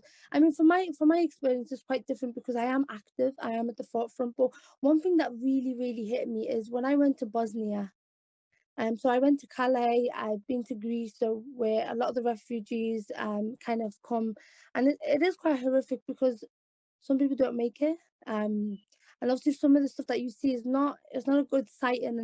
But I think when I went to Bosnia is when I met Yemeni people, and that's when I realized the war is real. The fact that I've been to other refugee camps, and until I saw Yemeni people in Bosnia, I said, okay, well, if the fact that Yemeni people have taken this journey, the war is real. And it's not that I denied it, I just didn't know to what extent of what it looked like. And you know what? I will never ever forget that feeling. When you see your own people, it's a different thing because you hold so much pride, and you don't want to dehumanize them or degrade their stories or take away their pride. So you treat them as men, because especially because it was young men that I met. So you treat them with that dignity. I can't say to them, "What do you want? Do you want some food? Do you want something to wear?" Because I felt like I'm at a place of a privilege. How do I deal with that? So in that way, what I did is, in that position, I said, you know what? Don't ask them that question. Tell them what they need from us and not what we can provide for them. That's just a different type of questioning, because for me, the biggest thing, I realized that Yemeni people hold this pride even in struggle, and they will never ask for help. For me, that was the hardest part. Like, how can I get young men to talk about that they need something to wear? How can I do that? And I don't want to take away their pride or their dignity, their dignity, right? Their dignity, yeah. So, and obviously in Bosnia, people don't talk about the journey. They talk about, Yemeni people have made it to the other side of the world and they're safe, but no one ever talks about that journey. That journey is a life and death journey, and people don't know the extent of it.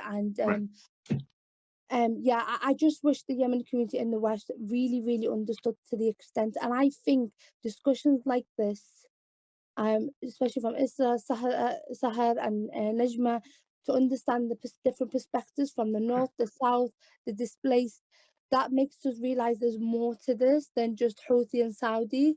There is people in between that are suffering. This is a man's war. We're constantly seeing men. And I know men are suffering, but who is in between? The children and the women had already barriers before the war. So what happens after war? And people don't talk about women adapting their gender roles to a different, women weren't working, now they've got enterprises selling samosas, and I'm talking about my village in Malah. They're thinking about rebuilding Yemen for the future. And I think women are just not credited for their resilience, their strength, and I think if we support women in terms of practicality, finance, they can really help in bringing peace back to Yemen. No, I mean, you touched on a couple of really interesting things, which is, again, that journey in your father's generation, that planned migration. The journey was different.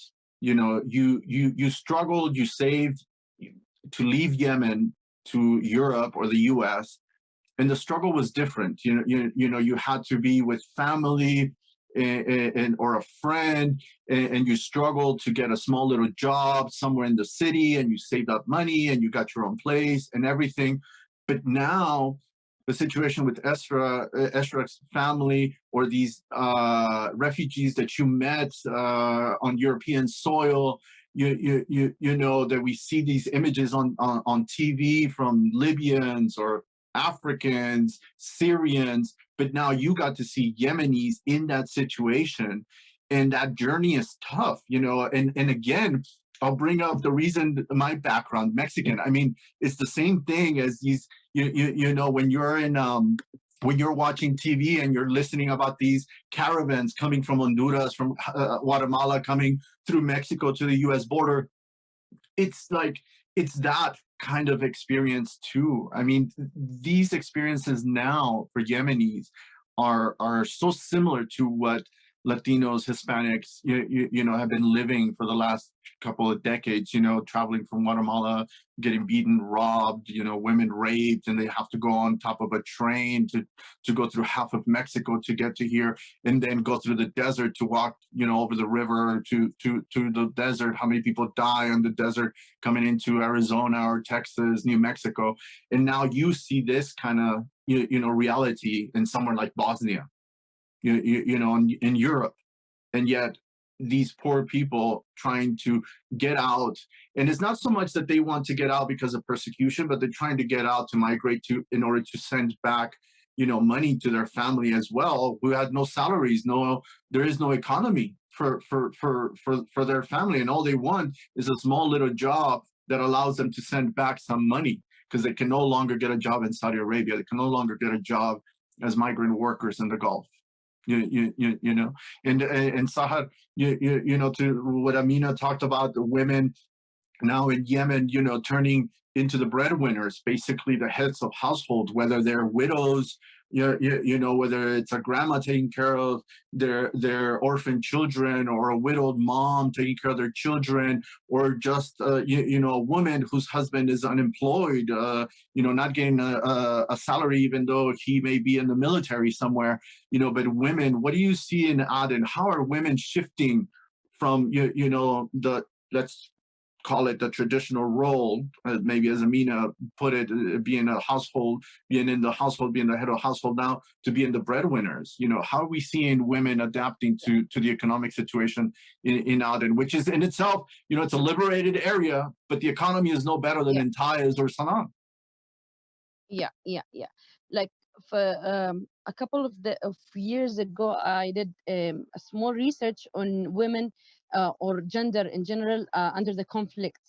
I have met some people who fled their areas, like IDPs from Hodeidah, IDP women from Hodeidah, from Mareb, from Adale, from the confrontations areas, if I could say. Unfortunately, there are some women who are taking negative coping mechanism. They're not all positive mechanisms. Some of them, they are provided by some INGOs, livelihood assistance, doing some workshops, trainings, so that capacity building, so that they can support their families with. But most of them, they are not reached. They don't have access to information in order to be involved in such programs. And the need is more than than what the INGOs can afford. Some of them, they're they have certain criteria, and of course, when you have criteria, then you have excluded some other people. And under the current situation, all of the women are in need, despite the levels, but all of them are in need. As you just mentioned, many men lost their lives in this war that is happening, because most of the men, either in the south or in general in Yemen, they joined the military groups and forces, and either the regular ones or even the non-regular groups, in order to get money for their families. Yes, yeah. So when they return, either they return with disabilities, or they don't, as dead bodies. So that's exactly this is another burden for women. Yeah, absolutely. I mean, all these injured soldiers, or all these farmers that are, injured from mines, etc., and become incapacitated, they can no longer earn wages for their family. And now the burden, as you said, the welfare, the welfare system, the safety net, the social welfare fund, the monthly stipends from the UN agencies, they're no longer there, or they can no longer, sustain the demand that there is. The issue for women and men in general, what is happening now within the INGO, the assistance arena, is this is for Fernando, everyone, Najma, Amina, and Isra. They don't do 100% verification. They only, if they give, for example, assistance for an area within the health facility, they don't do full verification. They just give away the assistance. just to check the point that they did the Exactly. assistance. They gave away That's why- 1,000 food baskets, but without accountability on who they gave it to, and if maybe they gave the same family 2 baskets or 3 baskets, Yes. and then other Never families they they never. And this makes poor people more poor and rich people more rich. And I know there is a system called the al-Basma, the fingerprint. Is I think giving Right. small amount of money by UNICEF. Right.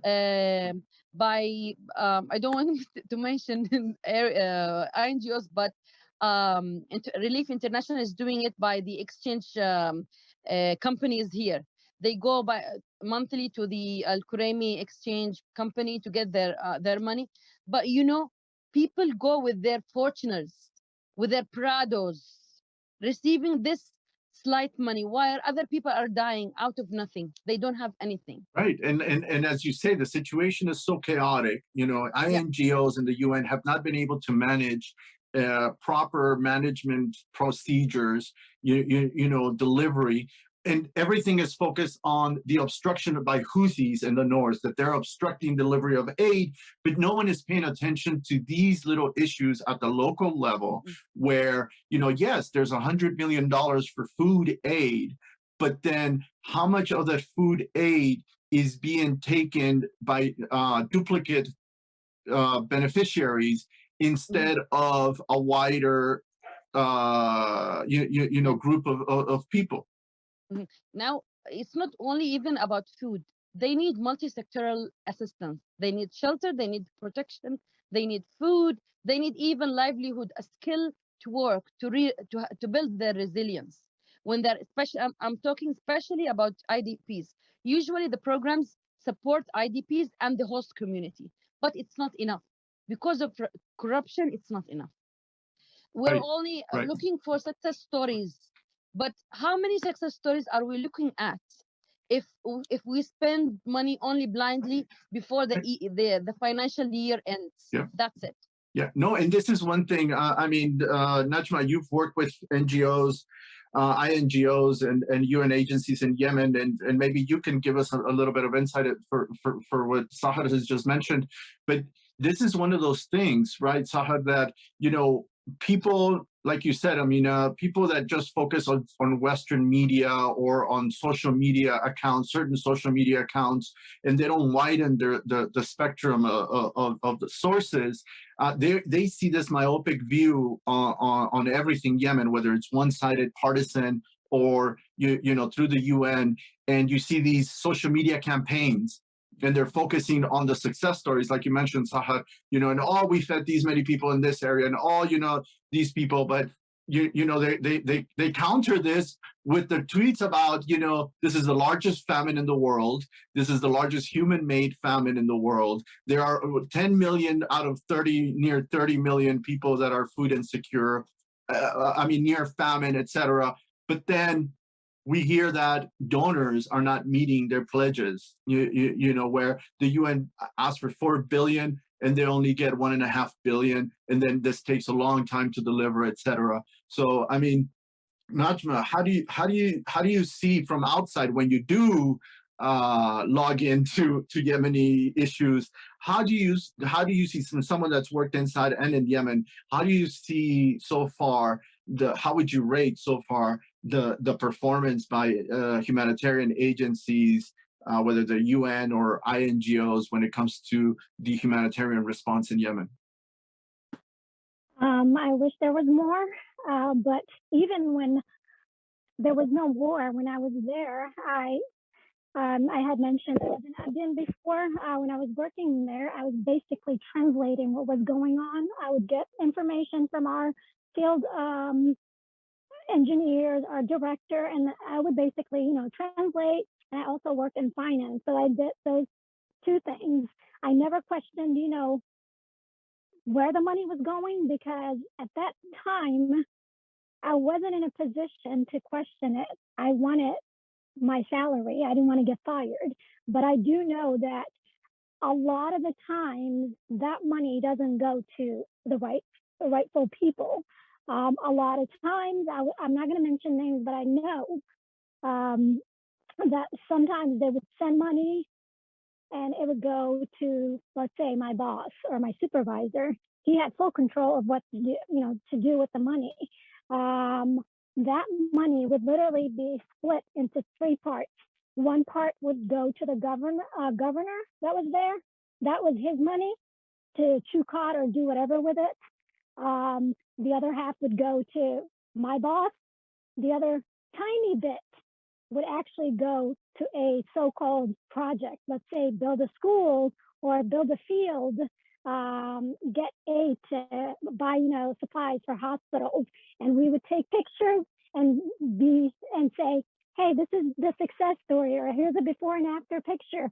Our donors were more focused on the before and after picture than what actually had happened. The ribbon cutting ceremonies are really what sell to the donors, right? Whether it's a small donor foundation in the West or a big donor foundation in the region, right? That ribbon cutting, this before, this used to be an empty piece of land, and now here we are, with media and everything, cutting the ribbon, and that's what matters most, right? And also, I've always wondered that they always wanted us to take, get supplies for hospitals. That's a good thing. We need it. But I never understood why we were spending money building fields like soccer fields. Like, the people are hungry. Like, they don't have anything to eat, but you want us to build soccer fields. Like, that's not their priority. I understand, as a Western, that's a big deal, but you're ignoring the issue. As if you did not need to be a well-nourished individual, have protein and everything in order to play sports. That the justification was, I'm not blaming our donors, but the justification always came from locally, from local leaders. They would say, okay, we need to make sure we keep the youth busy, right, so they don't become al-Qaeda members, as if they can't control al-Qaeda. I know personally they can. Right. No, in this thing, in Amina, CSO is a civil society organization, so it's different than an NGO, the way we classify them. A non-governmental organization would be a nationally active or international, whereas a CSO is just a small civil society organization, a local thing. Can I ask a question? So when NGOs work with Yemen, do they work with community-led initiatives because then the community would know who needs what? Right. Yeah, but I mean, it's all the business, right? And Najma and I can get into this, and again, Sahar, because she's lived it. But yes, the CSO would be the local partner for a big NGO, a transnational. But Najma, this thing about the soccer fields, a lot of people that are against Qat, a lot of the people that have campaigns against Qat, they say, look, this is the way we keep kids from Qat. If we make a soccer field at 3 o'clock, they would be engaged in soccer and not having to go look for Qat and go join a Qat. And then this other thing, AQ also builds soccer fields themselves. I mean, we saw that in 2015, when they were in Mukalla. If you looked at anything that AQ was publishing, it was always about these poetry competitions or these football things as well. So to think that building a soccer field is part of a counterterrorism agenda is just ridiculous. I would give it more credit if you said this is part of the anti-Qat agenda, but to call it part of your counterterrorism budget, I mean, it's just ridiculous. It is. People in Yemen need food. They need basic things. They don't need entertainment. They have enough land to play soccer in. You don't need to waste that money on something that's irrelevant. Right. Jobs deliver jobs.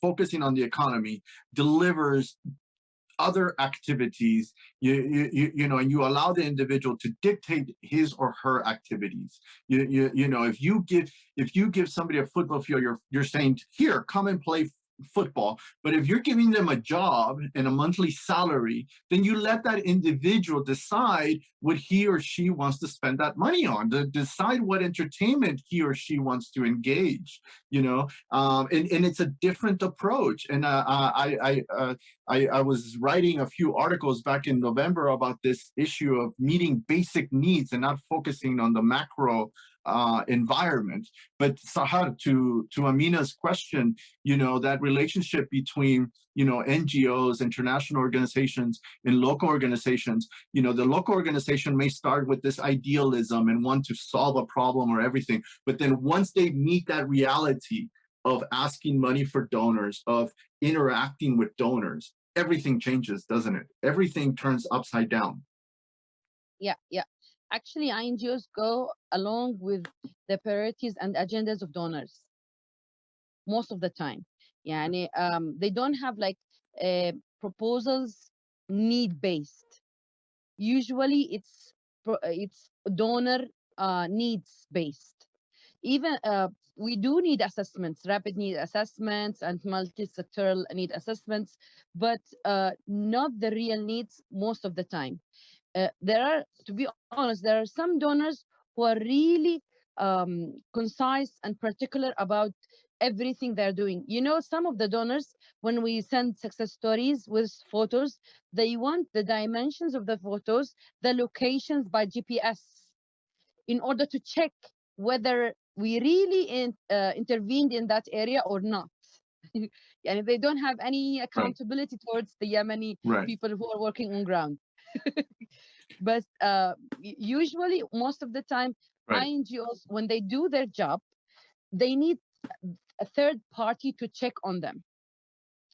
And most of the third party evaluation, monitoring and evaluation companies, actually, there are a few of them in Yemen. They're not even more than 4, as I believe.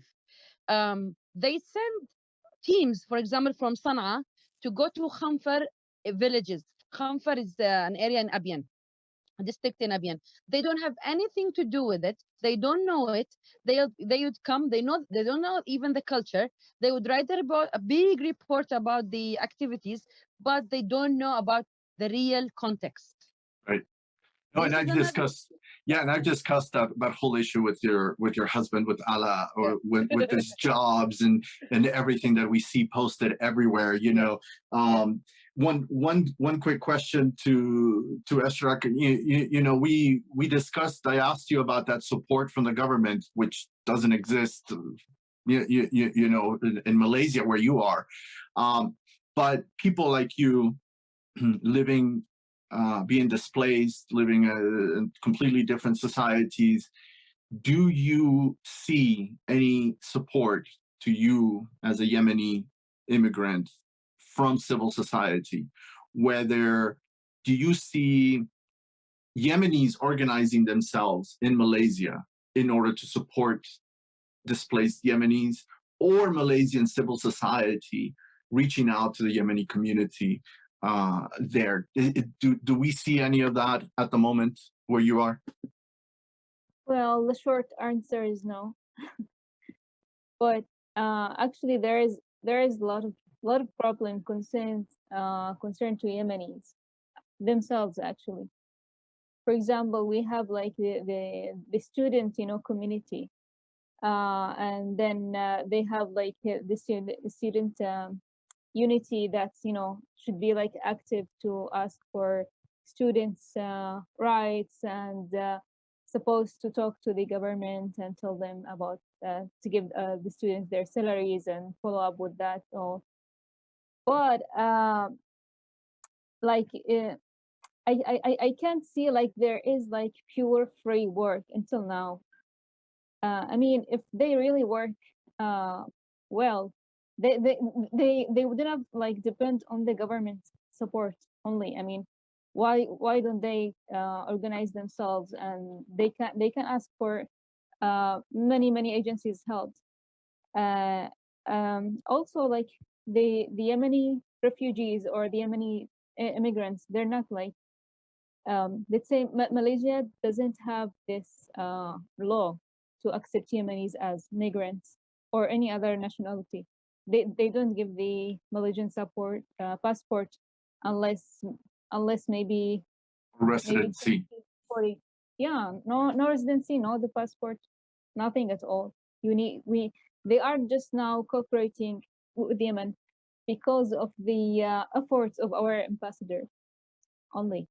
So I think if they change the ambassador, the Yemeni situation will be worse.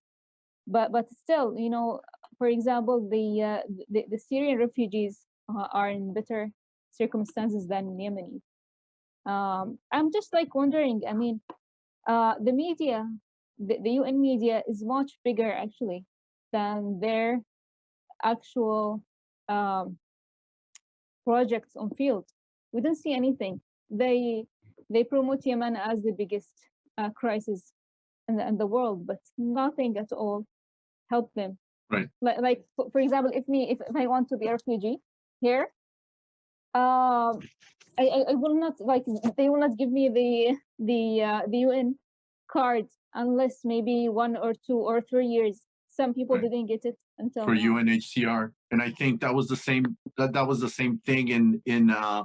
Ethiopia as well, because I dealt with some when I was working for the UN panel. I met some Yemenis in Ethiopia, and that was the other issue from dealing with UN agencies there.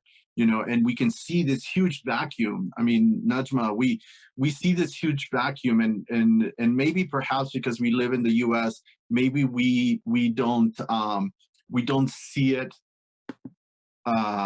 as much in this country, in the U.S., but in other countries, whether it's in the region of the Middle East or in Western Europe, we do see this vacuum, don't we?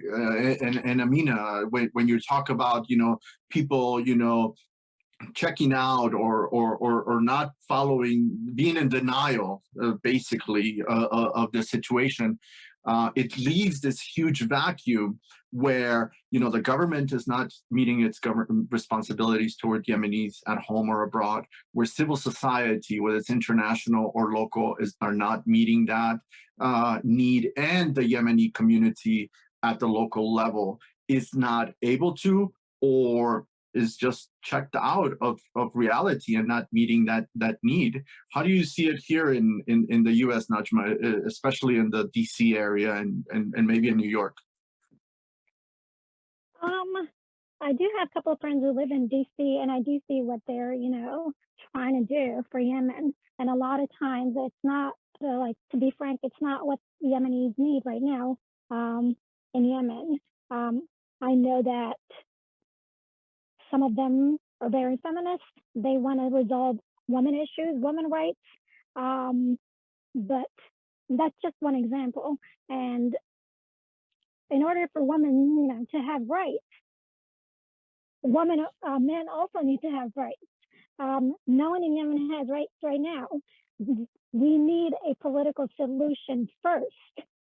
And once the country is stabilized, then we can talk about women issues, because you can't fix that issue without fixing the political dilemma that we're in right now. Right. I mean, in a nutshell, that's what I think should happen. We need to focus on what political solution is best for Yemen, even if it goes against our wishes. We need to really, really put our bias aside and see what's good for Yemen in the long term. Right. We're doing I'm going to do another episode, and on March 3rd we discussed this whole issue and what the path for peace should be, and we'll keep on sharing that episode that we recorded on March 3rd. But to this point, and Amina, something that Eshraq brought up, this idea of the status of refugee, right?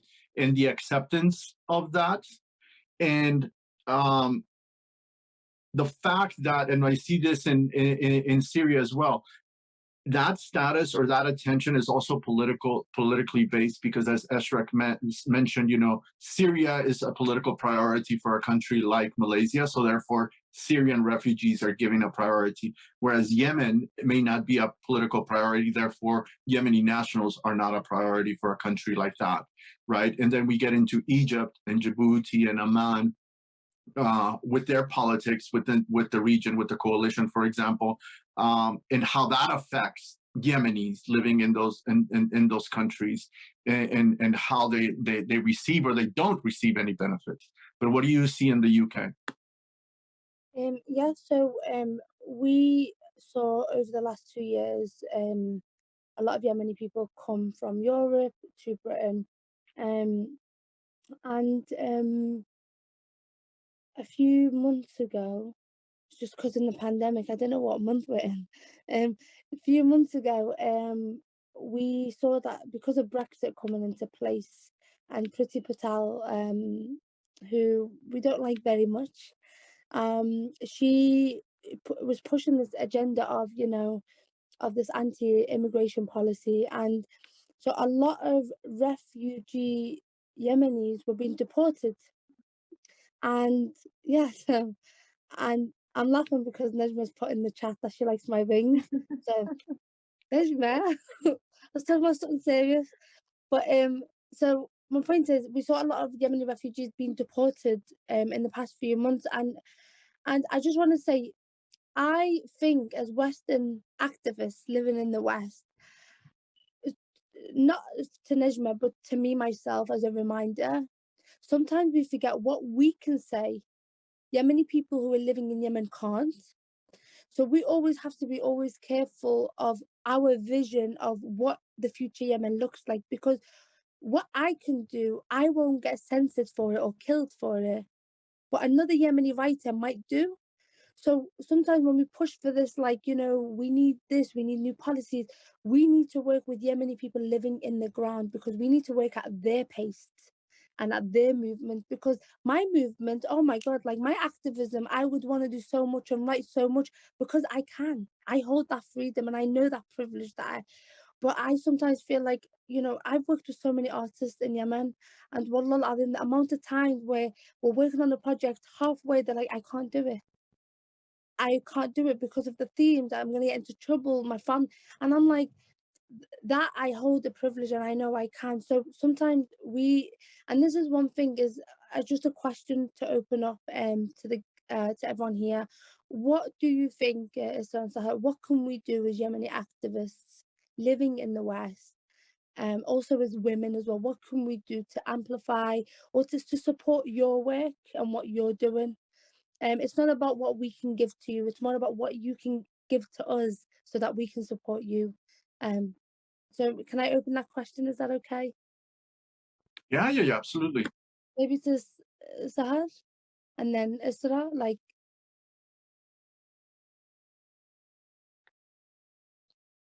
Yeah. I think, Amina, what we can do together is share the real stories from the ground, especially about women, especially about the the the internal migration, if I could say, the displacement. Nowadays, the crises are doubled. In the past, it was only Taiz, which was the conflict was burning there. We have also Hudaydah. We have now the newest one is Mareb. So going through those real stories, humanitarian stories, um, maybe uh, would make people know more about Yemen, about the how Yemeni women are suffering, uh, regardless of the cliche of the INGO, which is helping them. Usually, NGOs are just having pictures of before and after of a wash station, if I could say, or a happy kid with a food basket, but the real people are not shown within the photos. So this is what we can contribute to, if possible, sharing stories from the ground. Eshraq. Yeah, I agree. Actually, I think 2 days ago I was listening to Isra. She's the daughter of my tier Tufaha. She was killed by Houthis bullets in Taiz, and she's actually holding lots of activities there in Taiz. and there's her stories are really, really, really heartbreaking, and she's like, they are like, people there are really like struggling and like facing the Houthis with their bodies and their own you know very, very little equipment, and nobody really know about them. And the thing is, like, we have like a lot of active media there in Yemen, but they are all in Arabic. Nobody speaks out in English. This is a big problem, actually. I was trying to speak to other people to speak in English, and find programs like this one and to talk about, but like they still have this. I mean, they have a lot to say in the media, but in Arabic, no. But and also like in like it's like they're targeting the Yemenis. The Yemenis don't have the solution. It's not by their hands. It's not in their hands. They need to talk like a lot louder. They need not to have lots of hope in this government. I Right. mean, I think one of the things that I brought up, and is something that you, Eshraq, and Sahar just mentioned, is that a lot of the Yemeni community, let's say New York, for example, that the one that I'm most familiar with, are so focused on raising money to send humanitarian assistance, right? To send a few baskets, to send some medical equipment, etc. But as you just pointed out, and as Amina has pointed out from the beginning, is that there is no partnership between the diaspora and the Yemenis there to bring out that voice, right? To bring out the daily stories that we're reading, and the only source, as Amina brought it up in the beginning, is that Western media or the UN social media, that bring out their facade, their images of what they're doing, and they want the global community to see Yemen through these particular images. But there is no effort that I've seen, and I like to think that I can reach out to a wide spectrum, that there should be this partnership between Yemenis and the diaspora, the privileged ones, like Amina has mentioned it, with money, with safety, with security, that reach out to these artists or these activists, these individuals in Yemen, wherever they may be, without beyond partisanship, beyond regional affiliation, and bring out their stories, and put them out in the global sphere, in the public sphere. One of my main things, and because of this podcast, I've received tremendous praises from very close friends of mine, and great constructive criticism. And one of the things that they talk about is, Fernando, the episodes are 2 hours long, and I said, well, you don't have to listen to 2 hours of the podcast in a row. You can listen to 15 minutes here, 15 minutes there, while you're in the car, while you're resting, while you're having coffee, whatever. But one of the main issues, Amina, Najma, that we live in outside in the West, is attention span. We know that the average adult has the attention span of an 11-year-old, and we know that adults cannot stand watching something or listening to someone more than 5 or 10 minutes at a time. And this is why think tanks and institutes and agencies put out these sound bite episodes of like 10 minutes, 15 minutes, no more than 30 minutes. Hurry up and say what you gotta say in 3 minutes, because our audience, we need to keep their attention. And one of the things that I'm trying to do with this podcast is this is an informal conversation. There is no time limit. There is no scripted questions here. And I want I want people to hear Yemeni voices. And I don't want to interrupt anyone. And I do like this interaction. For example, and I do want our guests to interact and ask each other questions, not have me, the non-Yemeni, ask these questions. And I think that's what could give, these individuals, the non-Yemeni audiences, a greater insight, because you guys on your own, you ladies just brought up more than a handful of issues that should be dealt with, that are missed by people like me, that are missed by NGO workers that are Westerners or, from Africa or from India, being country directors or project directors. And again, it's that need for Yemeni voices, and I wonder who can fill that gap. Amina, who can fill that gap? People like you, you're a poet, you're an activist, and you're bringing out certain projects. But who else can meet that need? Does it have to be really organized within some sort of institution, or do you think more individuals should take the lead and do their own thing? I mean, I can come up with a few, but I think one thing that we can ask ourselves is what do we have available? Because activists on the foreground, they're doing this on their backs as well as other commitments and their own work. So I think it's about making things accessible. And one thing that we share now is a digital platform. I wouldn't be able to do what I'm doing today if we didn't really have the pandemic. Not that it wasn't available, but we just didn't think about it, you know? So now that we have this available, we have these webinars, we have these podcasts, share them around to places and audiences that are not educated. And I think to the girls here, I think maybe we can continue this conversation after, look at what each other's platform, what we have available, and how we can get involved even more together. And I also think about maybe supporting women. Maybe there's an opportunity, maybe joining a women's organization in the West or in the UK and joining forces with a Yemeni organization based in Yemen. That way we build a strong partnership, but we can raise awareness, money, funding, but also conversation. Because even if the war ends today, we will have to contribute to building Yemen for the future. And the other thing is maybe translating Yemeni news outlets. We can look at finding maybe translators or young people that are passionate about telling Yemeni stories that know Arabic and English and encouraging them to use that platform. I mean, from my side, I want to really connect Yemeni refugees with the Yemeni settled community in Britain and build that community as in, this is happening and that way maybe a long term, just also to resettle refugees in a possible way because which is already happening. And I just want to say there's some Yemeni people across the globe that are doing amazing stuff. And I think it's also recognizing and giving credit to that work because sometimes we forget. And I know there's so much bad, but there's also so much good. And one and final list that I'm really passionate about is art. Sometimes politics, people don't want to talk about it. I think collaborating in an art piece or a project, like a podcast like this, is a form of expression, but we can even go even more abstract to bring people into this conversation without thinking about politics, but really it draws them into the real essence of the war. So I have so many ideas we can do together.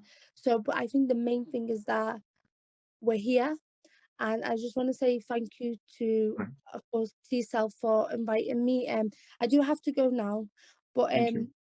but can we maybe collaborate, share contacts through email? Yeah. Absolutely. You guys, I emailed everyone together. I'll email everybody. I'll put together everybody on email. But I'll also when I promote this on Twitter, I will tag everybody so you have your social media contacts together and be able to interact on your own, in your own space and with your own ideas and continue this conversation elsewhere. But I really thank you for your time, Amina. Really appreciate it, and we'll hope we can invite you to a future podcast later on other topics. And it was so lovely to meet you all. Like wallah, like it's ala rasi. Wallah. Inshallah. Thank you. بلادنا في أمان وخير وكل شيء and إن yeah. شاء So الله آمين يا رب إن شاء الله Inshallah. يلا مع السلامة. Same. Thank you. Bye-bye. Thank you, Amina. Thank you. Yes, Sahar, you brought up the point of Yemen aid.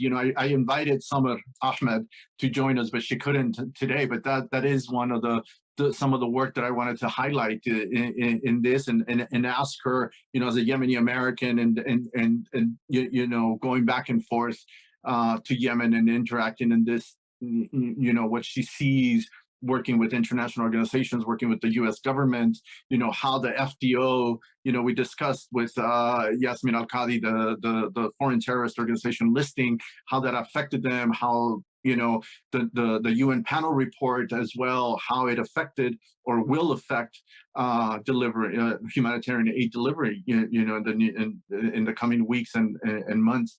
But ladies, I really appreciate your time. It was amazing. I hope our audience can, soak this in and brings them a new perspectives. And I hope that my friend Ali, Mahmoud, and I can continue doing more episodes with more women.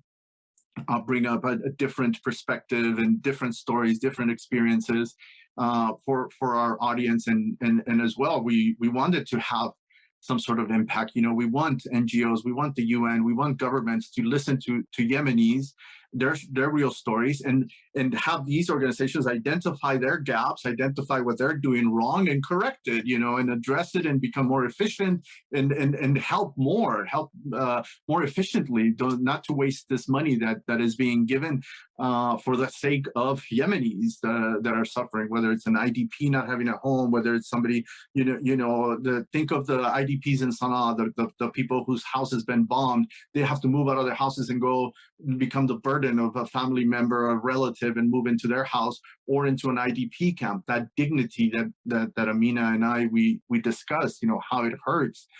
Tribal societies, tribal communities that are rooted in a particular space, that are rooted in a particular piece of land, and now they're being uprooted, they're being pushed out of that. How does it affect their dignity, their history, their, all of this? It's something that we definitely want to get to. We want to discuss, and more people need to talk about this. Yemenis themselves need to talk about this. I wrote a long piece about the impact of the war on tribalism, on the idea of a tribe, on the idea of a tribesman, on the dignity of the tribesman, and that connection to a piece of land that now it's been taken over by one party or another and pushes them out. And tribalism in Yemen is about land. It's about history. Is about that place where that individual, Bilad is not a nation state. It's not a country. It is an actual piece of land where you were born, where your parents, grandparents were born, and what this conflict is doing to that. It's just amazing, and it's understudied. As an academic, been studying Yemen for 20 years. That is something that we're not seeing in studies or being discussed at the academic level, and it's going to be a huge issue for the reconstruction phase. Once there is peace, we discussed with Yasmine al-Qadhi about Jaham tribe in Azur being displaced, because of the conflict. Now think of the tribes that have been displaced in Surwa itself, in the city of Surwa. Think of the tribes that have been displaced in Al-Jawf last year when the Houthis came in southern Tehama, etc. So tons of stuff to discuss. 2 hours are not enough. 24 hours of podcast are not enough. But let's hope that people continue the conversation. And once again, I thank all of you ladies for your time, for your ideas, and for your perspectives today. If anyone wants a closing word, more than welcome. Well, I'm really happy to be one from who attended to this program, and I really appreciate it. And it's a very good initiative to deliver the voices of Yemenis. I'm really glad to find this one, and I really hope to continue. And I'm ready to support with whatever I can, inshallah. Thank you. You're welcome. Ladies. This has been awesome. It's so good to see all of you. It's something we definitely need to continue doing if we want to have a resolution, even if it doesn't happen within the next coming months. I think it's a good start. I think we need to share our stories and, let those of us that live in the West be the ones that are going to speak on behalf of the Yemeni people who don't have anyone who can speak for them. It is a good start. And yeah, let's keep it up. Thank you. Thank you, Najma. Yeah. Yeah. Since I'm the only one on ground, so if you need anything from Yemen in terms of information, stories, anything, um, you will have my email, and we can share anything that you want. So stay well where you are, guys, and hope we meet soon, inshallah, in Yemen once everything is settled, inshallah. Inshallah. Absolutely. Okay. Absolutely. We definitely looking forward to the days when we can all travel back safe and to visit friends. And I want some fish, Sahar. Tell Allah, I want some fish. Only fish, not qat, huh? Well, I mean, I'm in the U.S. I'm not allowed to mention cod, but yes, I miss my cod sessions. Yes, I met fish in Aden at the fish market, and I even miss my chicken. I even miss my faham chicken. My tiny little chicken, but I miss it. I miss the taste. I want salta. I want farsa. And most anything, I definitely want to be with friends and continue to learn more and see how we can help for sure. I mean, as an outsider, there's only limited resources or opportunities. But thank you, ladies, so much. I really appreciate you. Hopefully, you can join us for another one soon, and we can continue the conversation. And hopefully, you can continue the conversation through your own outlets. On social media, Facebook, Twitter, and again, let's push for a recovery. Let's push for reconstruction. Let's push for something other than jobs in the military and security forces. Ladies, thank you very much. Really appreciate it. Have a good night. Have a good afternoon, Najma. Bye. Ma'aslama. Bye, Thank you. Thank you. Thank you. You're welcome. Bye-bye. Bye-bye. Audience, friends, thank you very much for joining us. This was a long one. This was a long episode. We hope you enjoyed the conversation. Again, take your time. This is important. This is an important conversation. These were, interesting ideas, and, take your time. Listen to this every 15 minutes, every 20 minutes. Reach out to the ladies. Reach out to these awesome Yemeni professionals living everywhere. And let's continue the conversation on our next podcast. Keep up with our social media accounts. Keep up with our events. We hope you enjoy it. Please suggest any ideas that you have through social media, Facebook, Twitter. Keep us posted on what you want to listen to, what you want to watch, who you want to listen to, who you want to watch. And we'll stay in touch. We'll see you next time. Thank you.